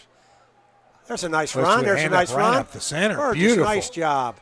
Up to the 47-yard line. Burgess is a tough runner, 12 yards, right up the gut there. They have the ball first down on their 45. There's a minute 37 to go in the second quarter, so maybe they can get those elusive points. We're working on almost 4.5 years. Boy, a nice crowd here, braving a light rain, or a steady rain, I guess, if you will. Get your hurricane supplies. Hopefully, God willing, it's not going to be much except rain. There's Lewis again. I'll tell you what, that flag might draw rain away. He threw it up in the air. It went up for about 15 feet. Yeah, talking trash, and there's a couple Westwood players holding one of their players back. Now 2 coaches have got him on the sideline. So this is, let's say halftime is going to be definitely, he was yelling from the sidelines at the officials. That was it. Not smart. I don't even know. Well, they're depleted anyhow, meaning the Panthers against the Cobras here. And then you have 2 dead ball penalties. Personal foul on both teams. You got them offsetting. And then somebody. And then they call 2 personal fouls against the Cobras, 1 against Westwood. And then the second personal foul gives the Panthers a first down. Wow. But again, you're right. They got to, keep the emotions in check. There's a lot of talking. I think somebody got ejected on that play, too. It sure looked like it, huh? You hate to see that. Referee's doing a good job. They're just trying to control the action. We can tell once the ball gets in the middle. There's a little talking going on. Got a minute 12 here. They're on the 35. The Panthers of the Cobras area. Let's see what they can do. Put some points on the board. Come on, Panthers. Handoff down to the 30-yard line for Westwood. 1:09 to go. One thing they're doing different that they didn't do early in the game, they're not looking to the sidelines for plays. They're kind of getting it and going. Yeah. Like you said, I don't know what they were analyzing, but it really wasn't helping them. So just when I say that, they're looking at the sideline again. So forget that thought. Coach Lima is wig-wagging some signs. Either that or he's hearing us talk up here, one or the other. 48 seconds to go. That clock's running. This is where he needed to have a play called. 35-0 the score in favor of the Cobras. All of a sudden, another handoff. Oh, stuffed in the center. That play didn't have a prayer no from chance. the beginning. Yeah, I don't know what they were doing. It's going to be a timeout, I think, by the Panthers. Yeah, they're calling a timeout with 26 seconds. Again, I don't understand what they're trying to do. You know, when they were running up tempo, they were moving the ball. Then we're talking about doing up tempo. They look over to the side, took too much time, and that play from the beginning just didn't work. So you kind of wonder what their thought process was over there. But they have right now 3rd and 6. They're inside the 35 with 26 seconds, and we're trying to get some points on the board. Setting up for a 60-yard field goal. Yeah, by our buddy Zach Brown. He needs Zach the whole Brown, band to do that. Yeah, the whole band. The whole band come out there. Yeah. Hey, at this point, they'll take 3. It don't matter. Just put some points. Yeah. I can't add that high, but it's 200 plus to zip. Wow. Well, coming into this, it was 196. So, well, anybody out there, if you want to let us know. You're a math major. 196 and 35. If you want to text us or call us, let us know whatever that comes out. So we'll see. 26 seconds to go. We got 3rd and 6. Ball's on the 32. Lewis can throw. We got Burgess in the backfield. Principal's going to really come down on you that you can't add that. That used to be my principal too, Mr. Lynch. So, friend of mine. There's Burgess again. Tough runner. Burgess, He didn't get a first down. I think unless they were real generous on the spot. Time call. 19 seconds to go. And that brings up a 4th down and 1. So they called timeout. I think they have 1 left. Throw it in the end zone. 4th down and 1. What do you got to lose, right? For the Panthers. You just have 19 seconds to work with. Try and get that. We should have a running clock second half. Yeah, we'll start it like that. Coming up next on WPSL is going to be the Jacksonville Jaguars. And need to remind you, tomorrow, Mets baseball.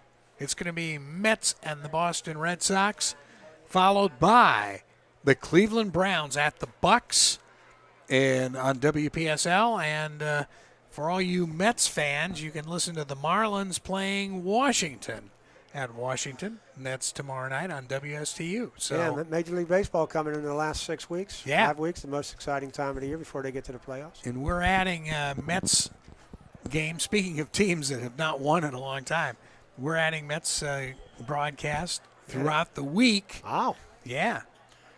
Yeah. First place, New York Mets. Oh, no. Yeah, I think that's against the Cobras. That should be a first down. Well, It looked like Lewis moved. although applause on the defensive line for Fort Pierce Central. I don't know. The decision's going to be Lewis, the quarterback, made a motion. Yeah. The Cobras jumped. So I think here's it what was it comes. a motion penalty. Yeah, they're going to call it against the Yep. quarterback. Yeah, he definitely moved. The Cobras jumped. Wow. So now we got 4th and 6. Still, Again, Yeah, mistakes. mistakes. Young players. 4th and 6. Now they got to the wide side. They have 2 wide receivers. Central's right up on them. They're not worried about the long pass. I'm like you, take a shot in the end zone or take Why a shot not? 15 yards. Here's Lewis. He's got time. Lewis. And the pass. That's going to be pass interference. There you go. A positive play. Cobras were up close on the Westwood receivers. Just 6 seconds on that play. So Yeah, 13 seconds left. And they should get the ball somewhere on the 20. Nice play by Lewis. Put the ball up for grabs. Yep. And you could tell the Cobra, I think that's Wallace over there, the one that made the interception, grabbed him. There you go. Pretty obvious play. Yeah, they're walking it down, and it's going First to be down. on the 16, 15, 16, 17. There you go. 13 ticks left on the clock. All right, so you got a couple shots in the end zone here. You got 1 timeout.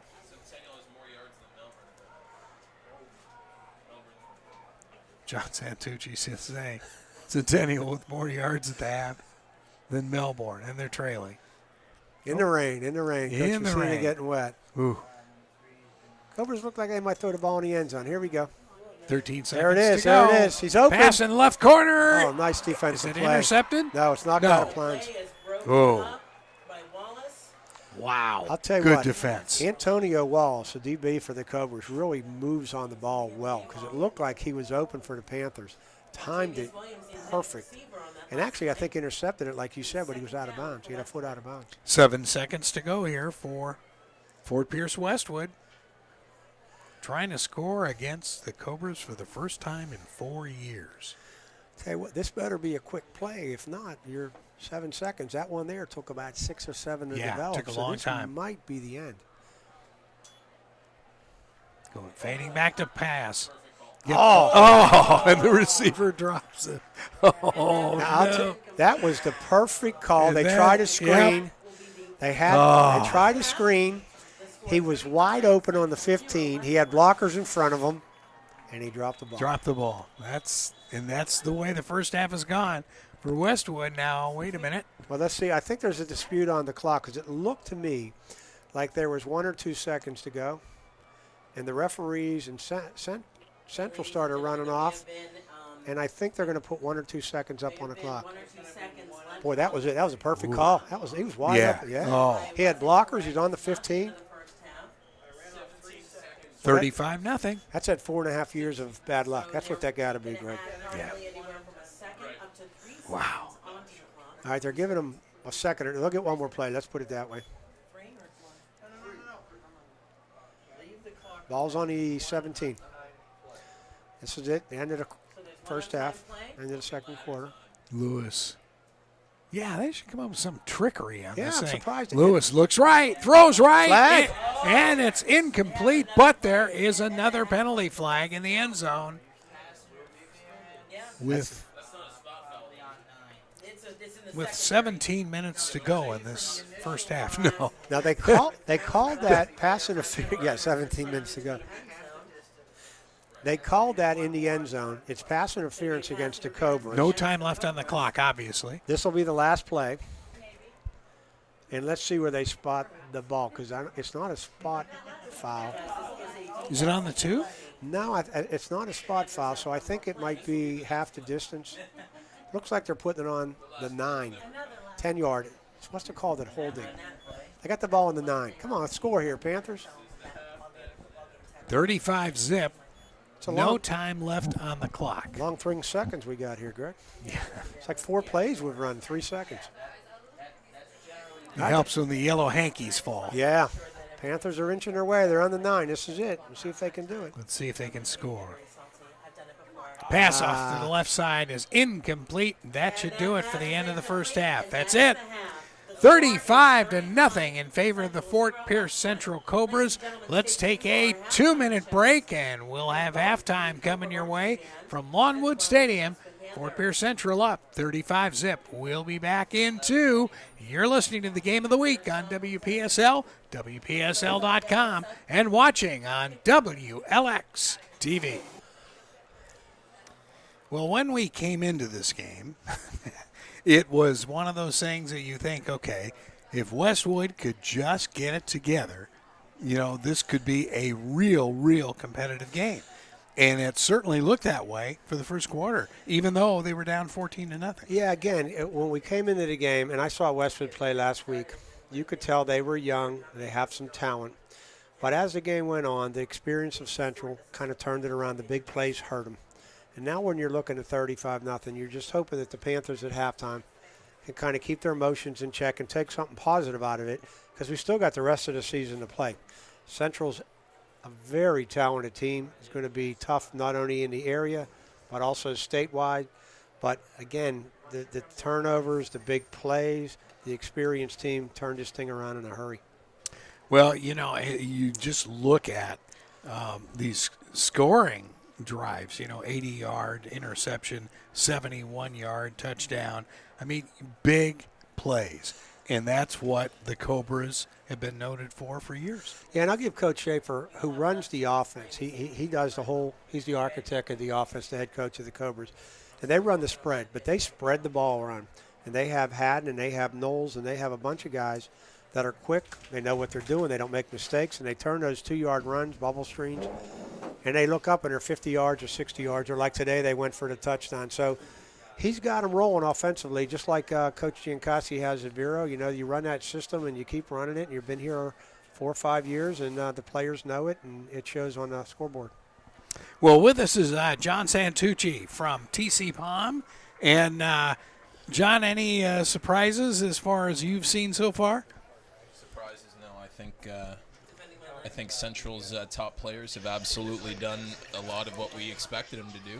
And Westwood, I think that punt return and the interception return, I think, took all the wind out of their sails.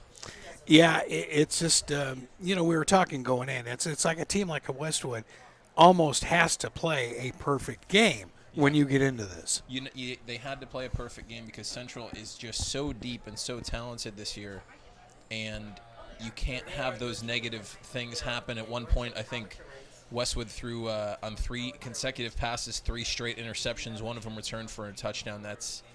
You can't. Not only do you have to play a perfect game, you just can't have those big momentum swings happen, and they have to go both ways, and they weren't going both ways for Westwood. I'll tell you what impresses me, John, is that this front 7 of Central was very good, but their DBs, Wallace, break on the ball really well. They do, and you're going to see probably a lot of chances because that front 7 is going to disrupt timing. They're going to make quarterbacks are going to rush throws because they're getting in their face so quickly.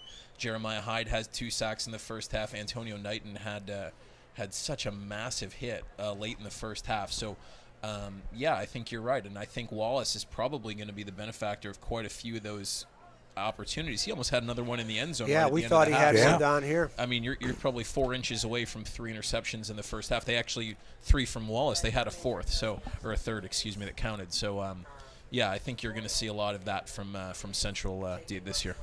John, a few weeks ago, you guys started doing your top 11, I guess, if you will, for TC Palm, and it's dotted with Cobras. Yeah, 5 of the top 9 is Fort Pierce Central. Number 2 is Stu Reese, the offensive tackle, who's I'll tell you this story. I took my son to see Central's spring practice, and my 3-year-old son, and we're standing there, and he's watching Stu, and Stu just literally threw this freshman in the air and pancaked him just because he could.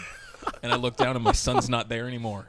And I look behind me. He's peeking out between my legs and looking at Stu Reese. And I'm like, buddy, I feel the same way when I look at that kid. Don't worry, 6'6", 350, my gosh. But, Greg Simmons is going to Nebraska. Antonio Haddon, the wide receiver, who I absolutely think is phenomenal. And Will Davis, the defensive tackle, both going to FAU. And Knighton has a bunch of D1 offers as well. So, 5 of the top 9 in our Super 11 are Central players. I'll tell you what, with having all that talent, how far do you think they can get into the playoffs? That's a great question. A couple of coaches have told me they're going to go as far as their first-string guys can take them. So you're talking about a long season where a lot of things have to go right. But they got Osceola possibly in the first or second round. By the way, you got Vero Beach. Right, you got to get through that game matters. You're talking about a home game, or you might have to go to Osceola in the first round. That's not easy. So you're in 8A. There's no easy road. Well, what impressed me, again, offensively, they spread the ball around, and they do use their playmakers. And you're right, Haddon is very talented. Yeah, that touchdown, that's one that you'll probably see on his huddle film tomorrow. But, I think there's probably 3 guys that probably should have bounced off him, yeah. Yeah, should have probably tackled him, and he just doesn't break stride. I mean, that's the thing that's so impressive. He's so big, so strong. He gets hit, he just keeps running. It's 6'3", 210. It's not fair. Well, on the other side of the field, what do you think about Westwood this year? Because their district changed with Port St. Lucie and Suncoast. You got a 3-team district. I saw them against Centennial, and we were talking up here, some big plays that are hurting them, and inexperience are hurting them. But how far do you think they can do? Okay, this year. Let's say this. This is not a fair barometer game for Westwood, and Westwood does not have the depth that Central has. Central is not 2 platooning, or they are 2 platooning. Excuse me. Central Westwood guys have a turnover, and they just flip. They just flip positions. They go right on defense. So Westwood is better. Their defensive line is better than it has been in recent years. They get good push up on the ball. They're not giving up a ton in the run game. And I think, quite frankly, what we're seeing in the second quarter is their secondary's tired. So, they're a better team. they're not going to face Central every week. That's clear. I think you're probably looking at 4 or 5 wins out of Westwood because they do have some playmakers. Tarek Reeves looked really good. I'm a big Marcus Burgess fan. Burgess, They're running I like back. Burgess. He's a nice runner. Yeah, he's very nice. He's only 5'7" and probably $160, but my goodness, he runs so runs hard. big. He is fearless. He runs That's big. exactly right. He runs big. And Raheem Lewis, listen, he had a couple bad passes this game. He's considerably better. If you saw him last year, as far as throwing the ball, he's considerably better. So this is a better Westwood team. Well, I'm glad because, Westwood, like we were talking, we knew this game was going to be a tough, and it's really not a barometer, you're right. It's more of an emotional game for Fort Pierce, and being the first game, not the last game, gives you the whole season to look forward to. Yeah, this is me. I'm a big fan of seeing rivalries go in week 11. I don't think. I've heard people argue that, you don't want them to get too hyped up or an emotional game right before the playoffs. Well, you got to have 5 emotional games to get through the playoffs anyway. So if you can't handle it, you're not going to go anywhere in the playoffs. So I like to see these games week 11. Quite frankly, this year you could have been talking about possibly 2 district champions because the way the schedule breaks for both of these teams. That would have been an interesting That would have been battle. real nice, yeah. So, but these teams do have a lot to look forward to, and obviously for both teams, it's really going to come down to one massive game for each team. Westwood here on the 29th against Port St. Lucie, October 29th, in that district game, hopefully for a district title, and then Central and Vero the next day here again at Lawnwood. So, Boy, what a weekend here at Lawnwood. Yeah, that'll be Holy great. I might smokes. just camp out. Well, while we're on that, Vero, what do you think of the matchup, Vero and Central, at this point? I know they still got a couple games to play before they match up, but strength, weaknesses on both sides of the ball, because Vero lost their quarterback, and Lenny's trying to retool up there. Yeah, it'll be interesting to see. It's so hard to know right now because I think Vero's offense is going to look incredibly different from a year ago, which is weird when you only have one big starter changing, and that's the quarterback. But Antonio Dixon, I believe, just emerged in the spring, 200+ yards against the very good Dwyer defense. They're going to hand off the ball a lot more than they have. I think he had their first 2 touchdowns tonight, maybe even their first 3. I'm not sure, but and you got McGriff. You've got an experienced receiving core, but an inexperienced offensive line. So I don't know. I mean, if they matched up today, you got to give Central the advantage because their defensive line is going to be a big plus against an inexperienced Vero offensive line. How big of a factor do you think playing at Lawnwood will be versus playing up at the Citrus Bowl? Because that's where the game is this it's year. interesting. I don't think that it gives Central an advantage, but I think it negates Vero's advantage. Does that make sense? No, that Vero does. has such a home crowd. Right. Central, take your pick. It's Lawnwood. I've never heard a big crowd here. I think Plant a couple years ago was kind of a big crowd. It was an emotional crowd in the regional final. But Central just their fans are here and they love the team, but it's not the Citrus Bowl. Right. And so I think having it here just actually negates a little bit of that crowd. But listen, we're in the press box right now and looking over at that sideline will be absolutely jam-packed with Vero Beach fans, and one of them will have a horn that's going to drive me nuts every time Vero does anything at all. So You also have a semi-truck coming in with a band equipment. semi-truck, yeah. And that's just the equipment. The other 16 buses are the band, and the other 2 buses after that are the players. So. But that's great for high school football in It's this area. That's what you want to see on the Treasure Coast. You want to have these big-time games. And again, looking at what Central's doing right now, they don't have to blitz. They go 4 up front. They have their linebackers. And they just say, "Here's what we are," and try and stop us. I think I love. I got to see Central in the spring. I love the way Knighton and Will Davis come off the ball up front. Their defensive end and defensive tackle. And here's the thing that we don't really talk about anymore, but Greg Simmons is just sitting in the middle of the field playing middle linebacker for them. But 2 years ago, he was one of the best defensive ends in the state. This kid can absolutely rush the passer if he gets the opportunity. So if they do blitz, look out. Well, John, you are a wealth of knowledge, and we can't thank you enough for being with us. I know you got to get back to work, but your game story will be on TC Palm tomorrow, and of course we read your stuff all the time both in print and online. So Well, if you're reading my do a stuff, good it's job. like a warm glass of milk right before bed. It'll put you to sleep. Yeah. But, I look at guys, that I Twitter. appreciate the time. That put me to bed last week. Thanks so much, So guys. it's Enjoy all the right. second half, yeah? actually, I wasn't going to say that, but that is a good line. Thank you, buddy. Thanks, John. John Santucci from TC Palm, and we'll be back with more of halftime. We'll take a look at some scores from the out-of-town scoreboard from TC Palm right after this short timeout. Let's take a 2-minute break. You're listening to the Game of the Week on WPSL, WPSL.com, worldwide, and WLX TV. Yeah.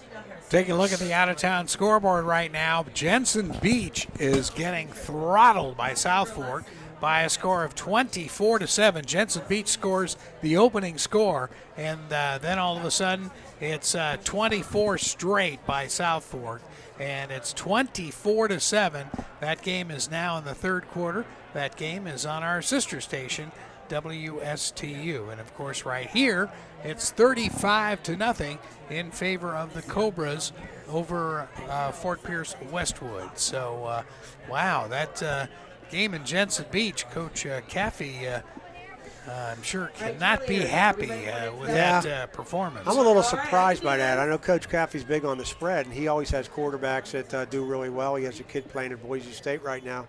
And for him only to put 7 points up on the board, and again, we're just kind of looking at the numbers. I'm a little surprised at 24-7, but maybe there's some turnovers in there that we're not aware of. But again, 24-7, Bulldogs kind of putting it to them. Yeah, no doubt about it. So it's 24-7, and that game being played at Jensen Beach, at Vero Beach right now. I'll tell you, they just coast along, don't they? Vero Beach leading Santa Lucis by a score of 23-0, and it seems like they just keep rolling along at the Citrus Bowl. Well, as we were talking about, Jonathan, talking at halftime on Vero Beach, you know, Coach Jankowski got it going up there. He has a system a lot like Central. You know, they just kind of plug guys in. He does a great job of teaching them. And, you know, 23-0, once you get them down, once you have anybody down at the Citrus Bowl, it's hard to come back. McKinley Taylor. You know, you look at Alexis Morris. a program like a Vero Destiny Beach, Gamble. and, you know, it's very interesting because it's like Felicia Bradley. they handle Vero Beach like a Savannah Skinner. one-school county. Courtney Jones. It even though there's another school up there, and there has been for 20 years. Yeah, 20 years, yeah. But it's like Vero Beach just doesn't Alba care. Dancy. They just run that like they're the only school in the entire area. Well, that was started by Coach Livings years and years Yep. ago. And, Yes. you know, again, the support of the community, the Matthews. Vero Beach city, Tammy is great Gordon. in all their sports. You know, whether you go to Olivia baseball Bravo. or Coach Lowendyke for basketball, they just do a great job on all their sports. The community supports it. We were talking here again at halftime when they play here against Central at Lawnwood. You'll have all the buses pulling up. The whole visitor side will be packed. They'll have the horn going. We'll probably have 10,000 people, and it's just the atmosphere that they bring. Feeds over into the team. It's like an extra 7 points. So I give all the credit to the city of Vero Beach, and not only, again, for the football program, but everything they've done over the last 20-some years. Sure, you bet. And Fort Pierce Central is trying to build. I mean, they're trying to Thank you so much, Lady Cobra. try and capture some of that fan magic, if you will. Yeah, you know, the thing about it is Vero's fans are long-lasting. You know, you have people that come watch a game 30, 40 years. Yes. Central, although they do have a lot of alumni, a lot of them, you know, come to the big games, but not every game. And that's the big difference in the two. And a lot of the Vero people are real vocal, I guess you could say is a good way to say how their fans react at the games in a positive way. And, you know, again, that's something that's when you're on the sidelines and you hear your crowd, whether you're home or away, really gives you a little bit extra as a player. And, again, that's a big difference to me in the two teams. But I give Central a lot of credit. Last 5 years, Coach Schaefer's had a nice program, and looks like it's going to be real successful this year. This was a game that, you know, you wondered going in. It's like you just don't want these kids to embarrass themselves, and they haven't. The score is definitely lopsided, but as we the old statistic story again, is we look at the stats. I mean, on the surface, it's just been mistakes. It has hurt Westwood. You've got high penalties. You've got interceptions. Just plain old mistakes. And you can tell it's the depth of the two teams. Westwood's going a lot of guys playing two. They'll come off offense and go to defense. Central's running too deep, and so over time it is hot and emotion, and that causes a lot of plays that should be 1 or 2 yards gains, and they go to 80-yard touchdowns only because of they're tired. But I'll give Westwood credit, boy. They've had some great hits in this game. It's just the depth and the inexperience. And, again, we talk about the lopsidedness. We're watching a game, and you don't think it's 35-0. But, the scoreboard doesn't lie, and we got a whole second half to go. I will give credit to the Westwood side. We're up top, and we're looking over. And the Westwood people haven't left. It's 35-0 at the half. They're over there still cheering for their team, and we're hoping they get a score. Going on 4.5 years, huh? Boy, I want to know. I got to find out when Santucci gets back. Does Mike Graham have an expense account? He's in Vero Beach? Yeah. The Boca Flash? Huh? I don't believe it. Oh. I wouldn't know what the boss. Santucci's expense account is. You never know. He's down there having 2 hot dogs. I don't think he's buying them. Maybe that's on the TC Palm dime. We're drinking our water, courtesy of Fort Pierce Central, though. Thank you very much. We thank them for all their help. Yeah. Kicking off for the Panthers, rather, Zach Brown. All right, here we go to second half. Now, Westwood's kicking off, so I hope we can get a stop. Our buddy Zach Brown's kicking off again. Maybe we can get a turnover. We need something positive for the Panthers. Not for this game so much, but for the rest. Oh, there's a fumble. There we go. Westwood picks up a fumble on the kickoff. And yes. On the kickoff, fumbled by Hall with the Cobras right on their own 35, recovered by Patterson of the Panthers. And there we go. They're in business. 1st and 10 on the Cobra 35 on the opening kickoff. There's our positive and play that they need. If you wonder why the clock is continuing to run, that's going to be the way for the rest of the game. That just stops us from telling some more Al Davis stories. We got to kill that ball time. Oh. It's so funny. Speaking of Davis, Lee Steinberg is one of the all-time great guys, sports agent. And we communicate every once in a while, and boy, it's great to see him back. Oh, pass almost intercepted. He could have walked into the end zone with that interception. It looked like Lewis told Simmons for the Cobras, stand there and I'm going to throw you the ball. Did he telegraph that pass or what? And I think Simmons didn't realize the ball was right there. Nobody around him. Gosh. That would have been 65, untouched. Whoa. Well, right now it's just incomplete pass. Wow. Yeah, that would have hurt right there. That would have been. And Lewis has played well, but again, some of his passes, you step behind. I don't understand that one. That one went right to him. Hands off. Goes over to the left side, and we may have a first down on that play. Yeah, that's Reeves. Reeves is a nice little runner. I saw him play again against Centennial last week. He's about 5'6". He got 7 on the play, so we got a 3rd down and 3. A little scat back. Yeah, they got 2 of them. Burgess and Reeves are nice little players. They're going to do well in the district. 3rd down and 3 for the Panthers. Direct snap. Lewis. And it looks like he is almost there. I don't think they gave I don't him know. it. I don't think they gave it to him. Nope. 3rd down and a couple inches. It's going to be close. Or are they going to give No, him it is a first down. How about that? First down. There you go. That's Lewis. He's 6'4". He leaned forward. First down for the Panthers. I would say get a nice little spot from the officials, but that's good. First down. We're on the 26. Panthers moving the ball.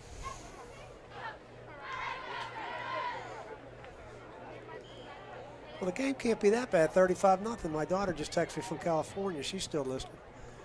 So we got a little bit of Hey, there you fans, go. yeah. How about that? Bounces off a player and then changes directions and goes to the right side and gets clobbered. In on the tackle for the Cobras was Cernoff. who's a 175-pound linebacker. I think he's a junior. Serloff's Yeah. father's a line coach for the Centennial Eagles. And I think he's a junior. Possibly 7 for the Panthers. 2nd and 7. Well, you know what's nice? Here we come out second half, 35-0, running clock, and Westwood's still playing hard. Yes. Which is a credit to Coach Lehman at halftime. Whatever he told them, it's an emotional game. We got a whole season. Let's go. Have some fun. And so far they're doing it. Got the turnover. Lewis back. Throws right over the head of the receiver. Way over the head of the receiver. Yeah, he was open on that one there. That's just a bad pass on Lewis. That was on Tavius Williams. Great catch by the cameraman. It's going to be 3rd down for the Panthers. Might want to run the same play here, 3rd and 7. He was wide open. He just missed him. Live ball that bounced off a special teams player. Westwood on the kickoff, yes, sir. And then We did a game. covered it. Remember the California Bowl? Stephen Holler. Did you ever remember? It was one of those minor bowl games that was created for ESPN back in the day. It was so foggy one day. They have what they call Thule fog in Bakersfield and Fresno and those places. Quarterback takes a snap and gets hammered at the 35-yard line. Take your pick on the defensive line. I'm going to go with 95. Who? Anthony. William Davis. We'll go Will Davis on that, 95. Will Davis is verbal to FAU. But Lewis looked like a deer in the headlight. He just looked up. He was about 7, 8 yards back. And He was hit by 1,000 yeah, pounds. 1,000 pounds. We picked Will Davis, but it could have been about 3 guys, and he looked up, and there was nowhere to go. That really hurts. He lost about 8 on the play, so now we got a 4th down and long. They're still in Cobra territory here on the 31, and naturally they're going to go for it, so we'll see what happens. We haven't seen him really air it out tonight. Yeah, they really haven't. I don't know if he hasn't had time. Lewis. Well, there it we go. is. There it is. Down the left side. Incomplete at the goal line. And there is no flag. I'll tell you what, there could have been a flag call. Looked like he was holding him. I think somebody's listening to you over there, Greg. I'll tell you what, just when we said they didn't air it out, there he goes. But the Cobras stopped it. It was an incomplete pass. You know, they can listen on their phones. So, I mean, there's a possibility. Well, that was the proper call. I'll tell you what, he was open. Hey, They Coach, called- good call. There you go. Called on Coach Schaefer. See what he's going to do right here. 6:12 to go in the third quarter. Coach, listen to Greg right here. Greg White. 35 zip the score. The Cobras up over Westwood. I think they're taking a hydration break from the referees Water right here. break. Yeah. Let's take a 30-second break. You're listening to the Game of the Week on WPSL, WPSL.com in Los Angeles, and WLX TV. We'll be back. 6:05 remaining here at Lawnwood Stadium in the third quarter of play. The clock is running. Running clock time when the scores hit in the 30s, and it's 35-0.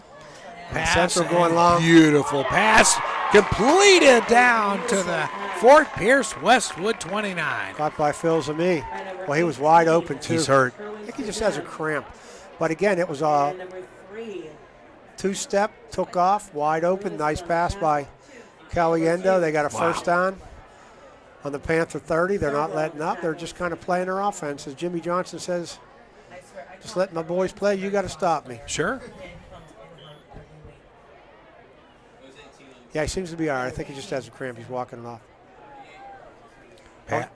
That was a 38. Toss over to the halfback. Goes all the way down to the 15-yard line. Nice little. We got a flag on the play. I think it's going to come back against the Cobras. It looks like a holding, yeah. Martavius Brown on the reception. And again, there's a 3-yard pass that turned into a 20-yard gain, although that one's coming back on a holding call.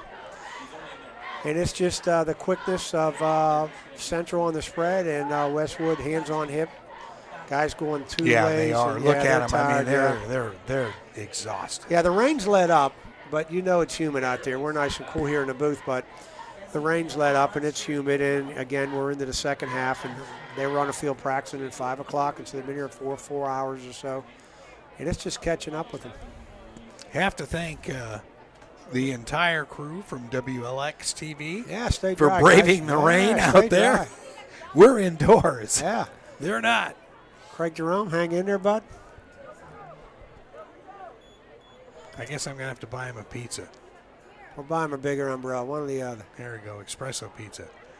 Run over to the right side, out of bounds, at about 39. That was Johnson on a carry right there for the Cobras. He's a nice big runner. He's a junior, too. I'll tell you what, we keep talking about all these seniors. They're loading up here. Look at that junior They got class. that junior class, yeah. Wow. I mean, defensively, we're talking about Hyde. He's a junior, and then we're looking at Johnson. He's running the ball nice, and he's a junior, and they got a couple other guys that are juniors, and they just keep going. Pierre's a wide receiver. He's a nice runner. He's spread out here wide. Coach Schaefer got it going.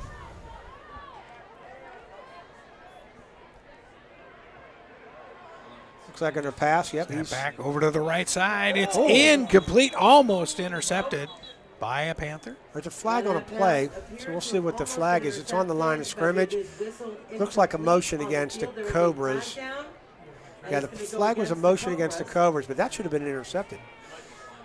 Had two Cobras in the same spot, so they weren't on the same page. They kind of fought each other for the ball. The ball flipped up in the air. Panthers should have had it, but they did. But you still have a penalty. Against the offense. So we'll see what we have here. It's going against Central, of course. Bring up third down and probably 20-ish. Looks like third down and almost 20. And it's going to be third down and long.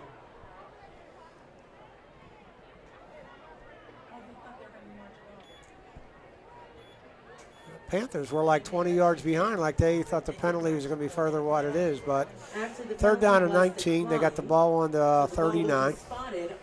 You can show they're going to. You can see they're going to run. They're showing 3 wide down here to the bottom of the field. Here's the pass. Pass He's down open. the center. We got He's it. wide open. We got on it. the 2-yard line. That was Harrison. Holy smokes. That's Harrison, senior wide receiver. You've got a Westwood defender holding his calf, I would imagine. Another cramp. Another cramp, yep. Wow. There you go, 35 yards on a third down play. Nice pass by Caliendo. They got a first and goal on the 3.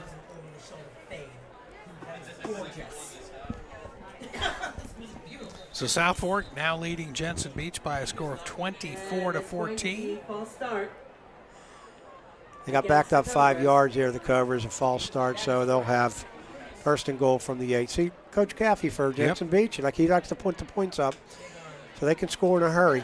Martin County leading Jupiter by a score of 28-0. Now Martin County plays Fort Pierce Westwood next week, so we'll see what they can do. We'll have that game for you on WPSL. I still think Westwood's going to be fine. You know, again, this is not a great barometer of opening day because I think you have the depth and you have the experience of Central, who's going to go far in the state playoffs. But I'm real impressed, and I've seen Westwood 2 straight weeks on what they're doing, kind of building. Give Coach Lima a lot of credit.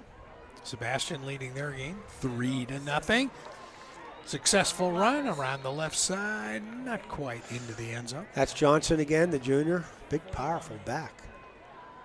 About 5'10", about 190, solid runner. Run out of bounds just inside the 5-yard line.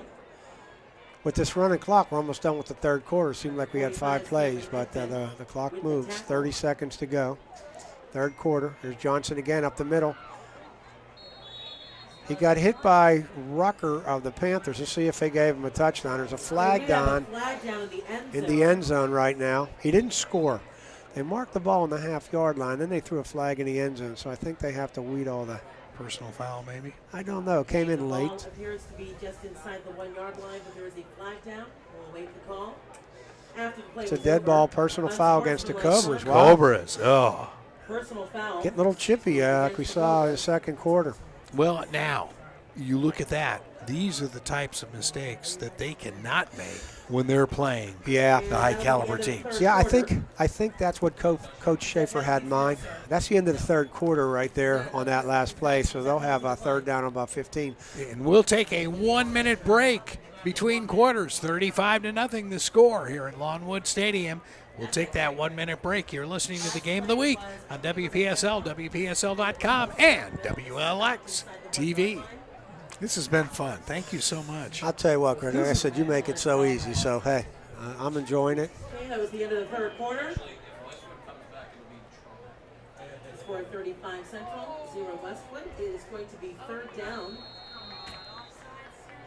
And there is a penalty marker down at the 16. It's gonna be Saladino just offside. barely getting going, and now there's yet Possibly another an infraction against penalty the call. defense. It's going to be against Westwood. That looks like it's encroachment against the defense. We didn't even have a snap there in the fourth quarter. So they'll have third down on 11. Getting back to what you said, that's a great point, Greg. So they'll Even be though the third game's down. 35-0, I think Coach Schaefer would not like to see some of the emotional penalties that I think we're seeing here in the second half. Kind of clean that up because they're going to play a tough schedule. Coming on the wire, you can't afford to have mistakes. Saladino looking right. Scrambling to the right side. in the end Throws zone. in. He's got it on the back side of the end zone. But is he in or out? He was out of the end zone. That's a great job by Saladino, keeping the play Beautiful alive. pass. Yeah, keeping the play alive. Nice footwork. That was Harrison on a reception. He actually caught it, but they said he was out of bounds. Well, that shows you some talent on yeah. Saladino because Westwood was on his heels.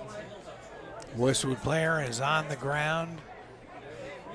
I think, again, exhaustion. Yeah, they're just exhausted. There's many players out there with their hands on their hips, and they're gassed. You have a player down on the field. So bring up a fourth down. You wonder what Central's going to do. Go for it or practice kicking Ingersoll's leg. I think he's okay from the ice. He should be all right. Ready to crank one up. Boy. That'd be like a 30-some yarder. Got to understand. We got to talk to the officials that they don't have to use their entire year's allotment of laundry. All in one. It's a good crew, though. They've kept them in check. Yeah, These guys are good. We can't tell what's down going. What they're saying down on the field, but they've kept it in check. It's been a nice game. Teams played hard. Again, I give Westwood all the credit in the world. They're still playing hard, even though they're down at the half.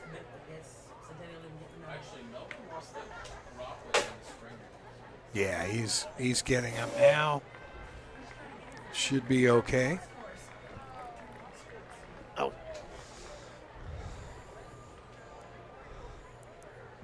Yeah, you can just tell that's exhaustion, and there's nothing you really can do. When you have lack of depth and lack of experience, and then just a size factor. Football wears you out. Baseball, basketball, you can kind of hang doing different techniques. But football, when you line up and one guy's bigger than the other, and they just physically outwear you. Mm-hmm. All right, here comes my buddy Ingersoll. Uh-oh, look There out. we go. We're going to try one here. Looks like we're going to have about a 28-yarder for the field goal.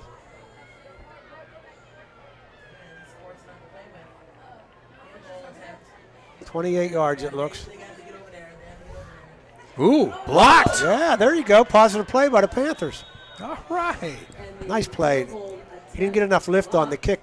That's things you got to practice in games like this. Yes. Because, again, that could be something coming down the wire when you need a 28-yard field goal, which in high school is really not that long. He didn't get enough lift on it. The ball kind of went right in the middle of the Westwood line, and somebody knocked it in the middle. One of the big guys have their hand up. But, again, that's something that you got to work on. And Panthers came up with a nice play. Fred, tell us a little bit about some of the academic stuff that's down the pike. I mean, is the NCAA Well, here's what stiffened up a little bit? Yeah, what the NCAA did, starting in 16 this year, for the core subjects, which are basically your English, math, science, students can't, meaning student athletes, Division I or Division II, can't take visits unless they have so many of those 16 done. In the past, a student could have, there's a mistake by Westwood right there. Boy. Fumble. Quarterback's got it, but he's down on the 2-yard line. Yeah, that's a big loss right there. But what happened was they realized the kids were taking visits and weren't nowhere near academically eligible or would be eligible. Yep. So they made a rule that to take visits, you have to have so many of those 16 in the core subjects done in a certain grade point average. And so I give them credit. Now, they've known about this for 4 or 5 years. So I know at my school we've been getting information from all the coaches, and we tell, meaning the college coaches. So the NCAA is trying to make it so when a student comes in, they know, one, they're close to being eligible, and two, they're academically ready to do whatever they want to major in. So that's a big change, and I give the NCAA credit for doing that. But they planned it correctly. They just didn't start it 1 year. This is like a 3-year cycle Right. they brought down. And all the high school coaches are getting the information from the NCAA. So Lewis almost fumbled it there, but Again. perfect handoff right up the middle to about the 19-yard line. that's Burgess again. Burgess is a Yep. nice runner. Yeah, he just puts his head down. He kind of got back what they lost. Maybe not all that. We got a 3rd down and long. So what else is, I mean, realistically, what kind of a GPA does a kid have to have to They have a sliding scale for the SAT and ACT, and what they're trying to do is get the students to take more rigorous classes in the freshman, sophomore years. So they don't rely on their senior year and try and backload everything. Sure. By taking the rigorous classes, then the football guys, when they take the SAT and ACT, should do better on their score. So they have a sliding scale. The better.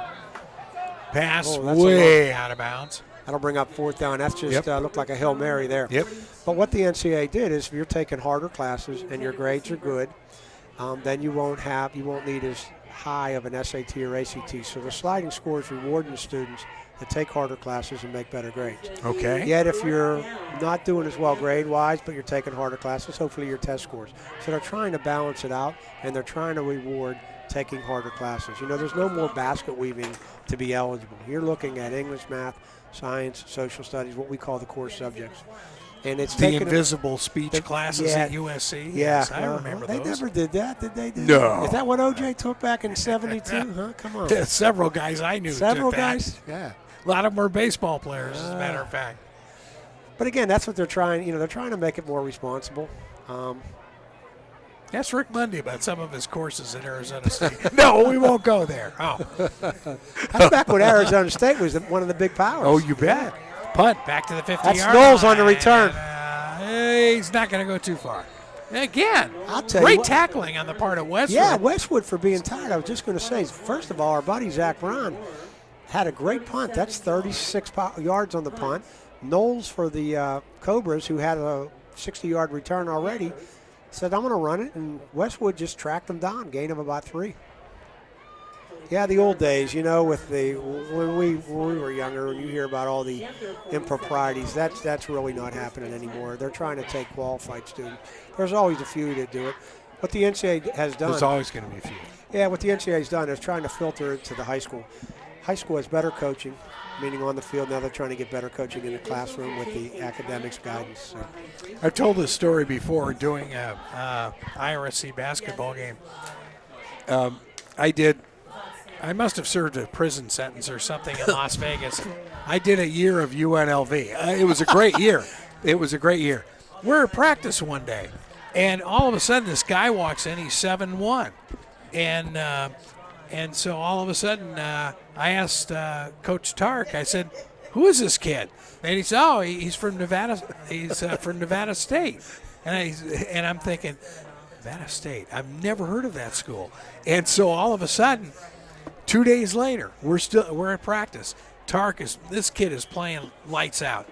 All of a sudden, here come these marshals, federal marshals. The kid was an escapee from Nevada State Prison. Yeah, but Tark had him penciled in as a starter, so it doesn't matter. He was going to start for UNLV. Oh, yeah. Oh, Well, my. God bless Tark, because, you know, Oh. he died recently, but Yep. A character. Yeah. But But again, he's a lot like Al Davis in the past, you know, what you had. But the NCAA's trying to crack down on all the sharks out there. Park the shark. but But you it was know- fun while it lasted. And his son Danny is a great lawyer, and actually he's a player agent too, Danny Tarkanian. And he was a player on the team that I called there, and quite successful, and a good kid. And yeah, his daddy will be missed. Ran into him for several different outings of his when he started at Pasadena City College, and he went to Long Beach State when I was doing Cal Santa Barbara. So, yeah, character, real character. Central's changed, put some second team guys in. They got Vaughn at quarterback, who's a sophomore, whose brother played here a couple years ago. So he just threw a nice pass, incomplete. He's on a run right now. He got him 4 or 5 yards on the game. So Central got a couple of the younger guys in. Westwood's still playing hard. 4:43 to go in this one. And again, for folks listening on WPSL, it's going to be the Jacksonville Jaguars and the Detroit Lions straight ahead. That game is not on the internet. For folks who don't know some of the rules and regs of the FCC, we are not allowed to stream any sports teams whatsoever.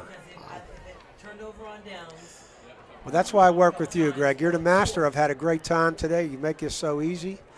It's been fun. I know the score is not indicative of what we think the game was, which was a good competitive game, and both teams will take something away with this, even beyond the loss that Westwood had and the win that Central has.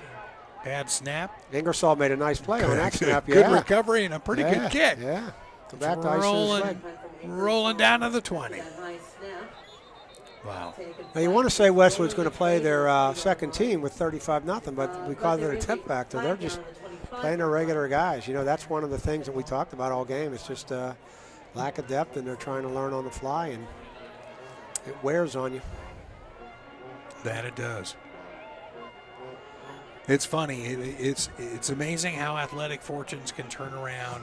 I played on a high school team that was a brand new Catholic school in L.A., right by LAX, and we did not win a game. We lost most of the games by maybe 60-0 or 60-6 or something like that. Next year, we won the CIF. I mean, it can happen. You know what it does, and I've been in education 35 plus years. This is my belief that if your athletic program, especially your football team, is successful, doesn't mean you have to win every year, but you're successful. You know, you're always above 500. You got a positive vibe going in your school. It really helps the entire academics. Just like this when you were in high school, I guarantee it, the second year versus the first year, everybody's happier about everything. Sure. And I think that's something that all the schools are striving for. I know it's academics and athletics. It's kind of a thin line, but football drives it. You see it in the college, but see it in high school. And there's a fine example. 35-0 under 3 minutes. Burge is still running hard. He just went for 16 yards. Just taking hit after hit, and he just comes up. And another first down for Westwood. 2:11 to go. Come on, guys. Yeah, we're rooting for him to get one here. We got 2 minutes, and we're working on 4+ years. Come on, Panthers, get something going here. So it's the ball is at midfield in Canada, eh? The 55-yard line? I don't know. I watched that a few times. I can't figure it out. They got more guys running up and back and sideways. You know, there's no direction. There's no set. You know, the wide receiver can go here. It's crazy. The field's 55 yards one way. Oh, yeah. There's yeah. Burgess again, nice. another 10. Nice another run 12. by Burgess. He's got another first down.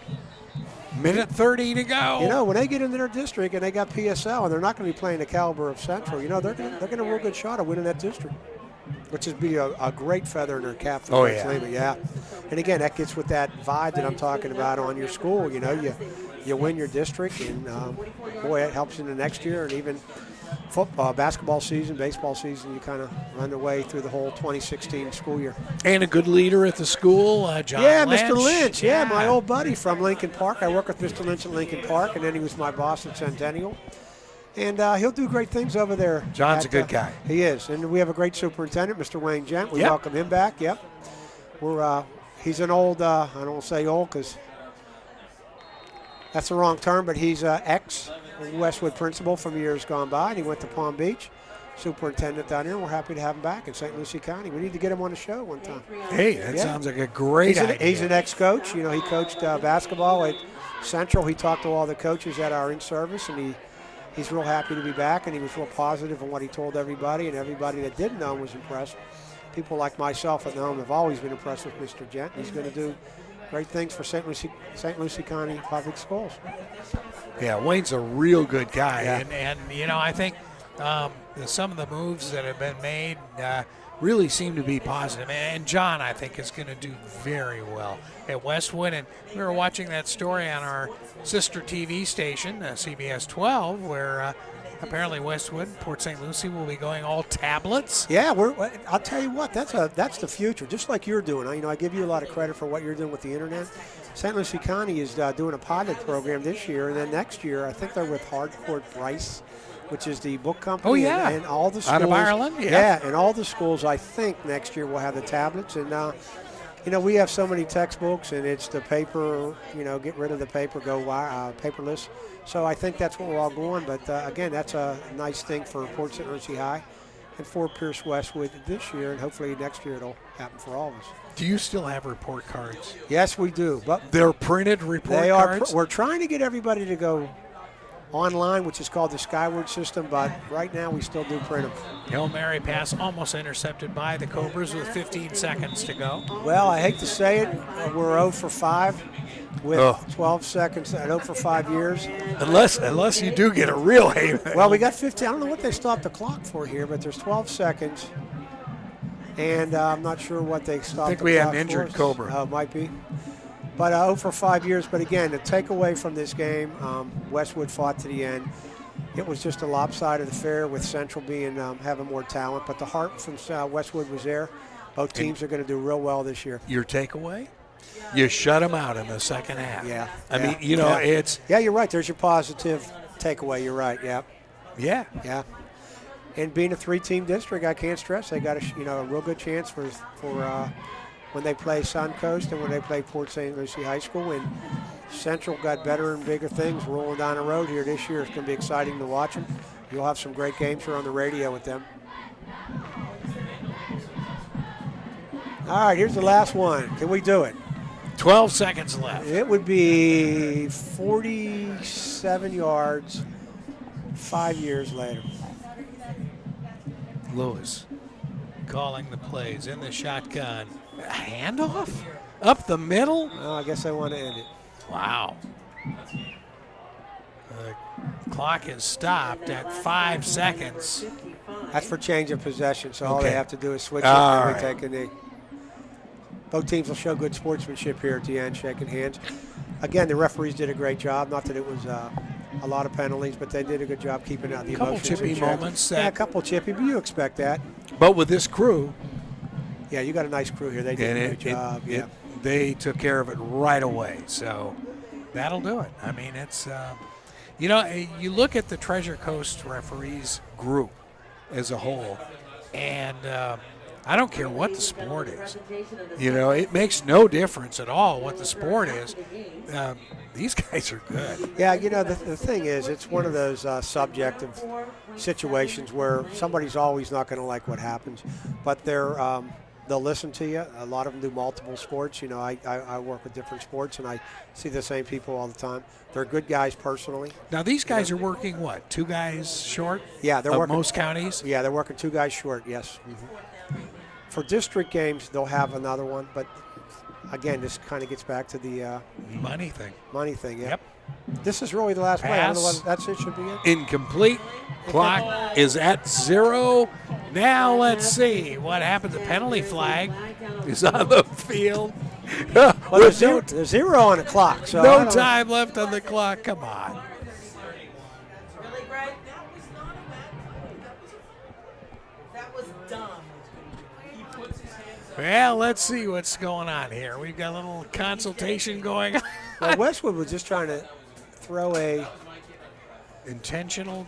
Yeah, Westwood was just trying to throw just like a little bubble pass screenplay, and it looks like on the last play of the game, and you can't end the game on a defensive penalty or half, that it was a personal foul against Central. So for the third time, just like the end of the second quarter, There's no time there's no left time on the clock, and we're running 3 plays, and really there's no time on the clock. So one more time, they got a shot. Now they're on the 36-yard line. Come on, Hail Mary. As long as it's not a defensive penalty. Hail Mary. All right, Greg White. Maybe he's listening to you, Greg. He listened to the last one on the Hail Mary. Now, this is where if you got your hook and lateral from the San Diego Chargers going way back, you will remember that one.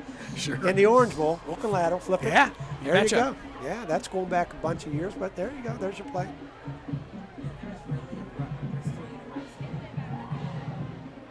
Oh, we got to run. Run over to the left Side and I don't know. Well, he gets down to about 25. That's it. And that's Done. it. See ya. Aloha. So in Showdown 36, we had Fort Pierce Central for the 5th straight year. Beating Westwood, I give Westwood a lot of credit. They fought to the end. This will be a Yes. nice formality here at the end, shaking hands. Both teams played hard. That they did. Saladino a little banged up on that play, so Yeah. we'll see. I'll tell you about this Central team is very, very exciting to watch, and I agree with you. I think Westwood is Yep. going to win some games this year. I think they are. They're gonna clean up some things that they have. And again, this is a tough start, and they showed their toughness. And as long as they can stay healthy, I think they'll be fine throughout the year. And again, it's a building process for Coach Lehman. He's doing a good job in his third year, as is Coach Schaefer, who's got it rolling in his fifth year. You bet, and we want to thank the crew from WLX TV. Fine job Thanks, in guys. the rain. Yeah, thank you very much. As we're sitting in an air-conditioned press box, right? But thank you guys so much for all of your hard work and the partnership that we have with WLX TV, and we can't thank you enough, to say the least. Next Thursday night, it's Port St. Lucie coming right here to Lawnwood Stadium, and it's going to be the Jaguars, and it's going to be a turn back the clock game because we're bringing back the sports guy, Jeff Powers, and then the following week, Adam will be with us from the St. Lucie Mets for the rest of the year. So, Fred Almeida, thank you so much. You have been a gem, and hey, we got to do this again. Yeah, this is fun. And just one thing, good night, Rick McGuire. That's right. We'll end it on that. How's that? There you go. Coach Rick McGuire, yep. And a very pleasant good night if you're listening in the state of Connecticut. 35-0 the final here. Good night, everyone, from Lawnwood Stadium. If you're listening on WPSL, it's the Jacksonville Jaguars and Detroit Lions straight ahead on WPSL. Good night, everyone.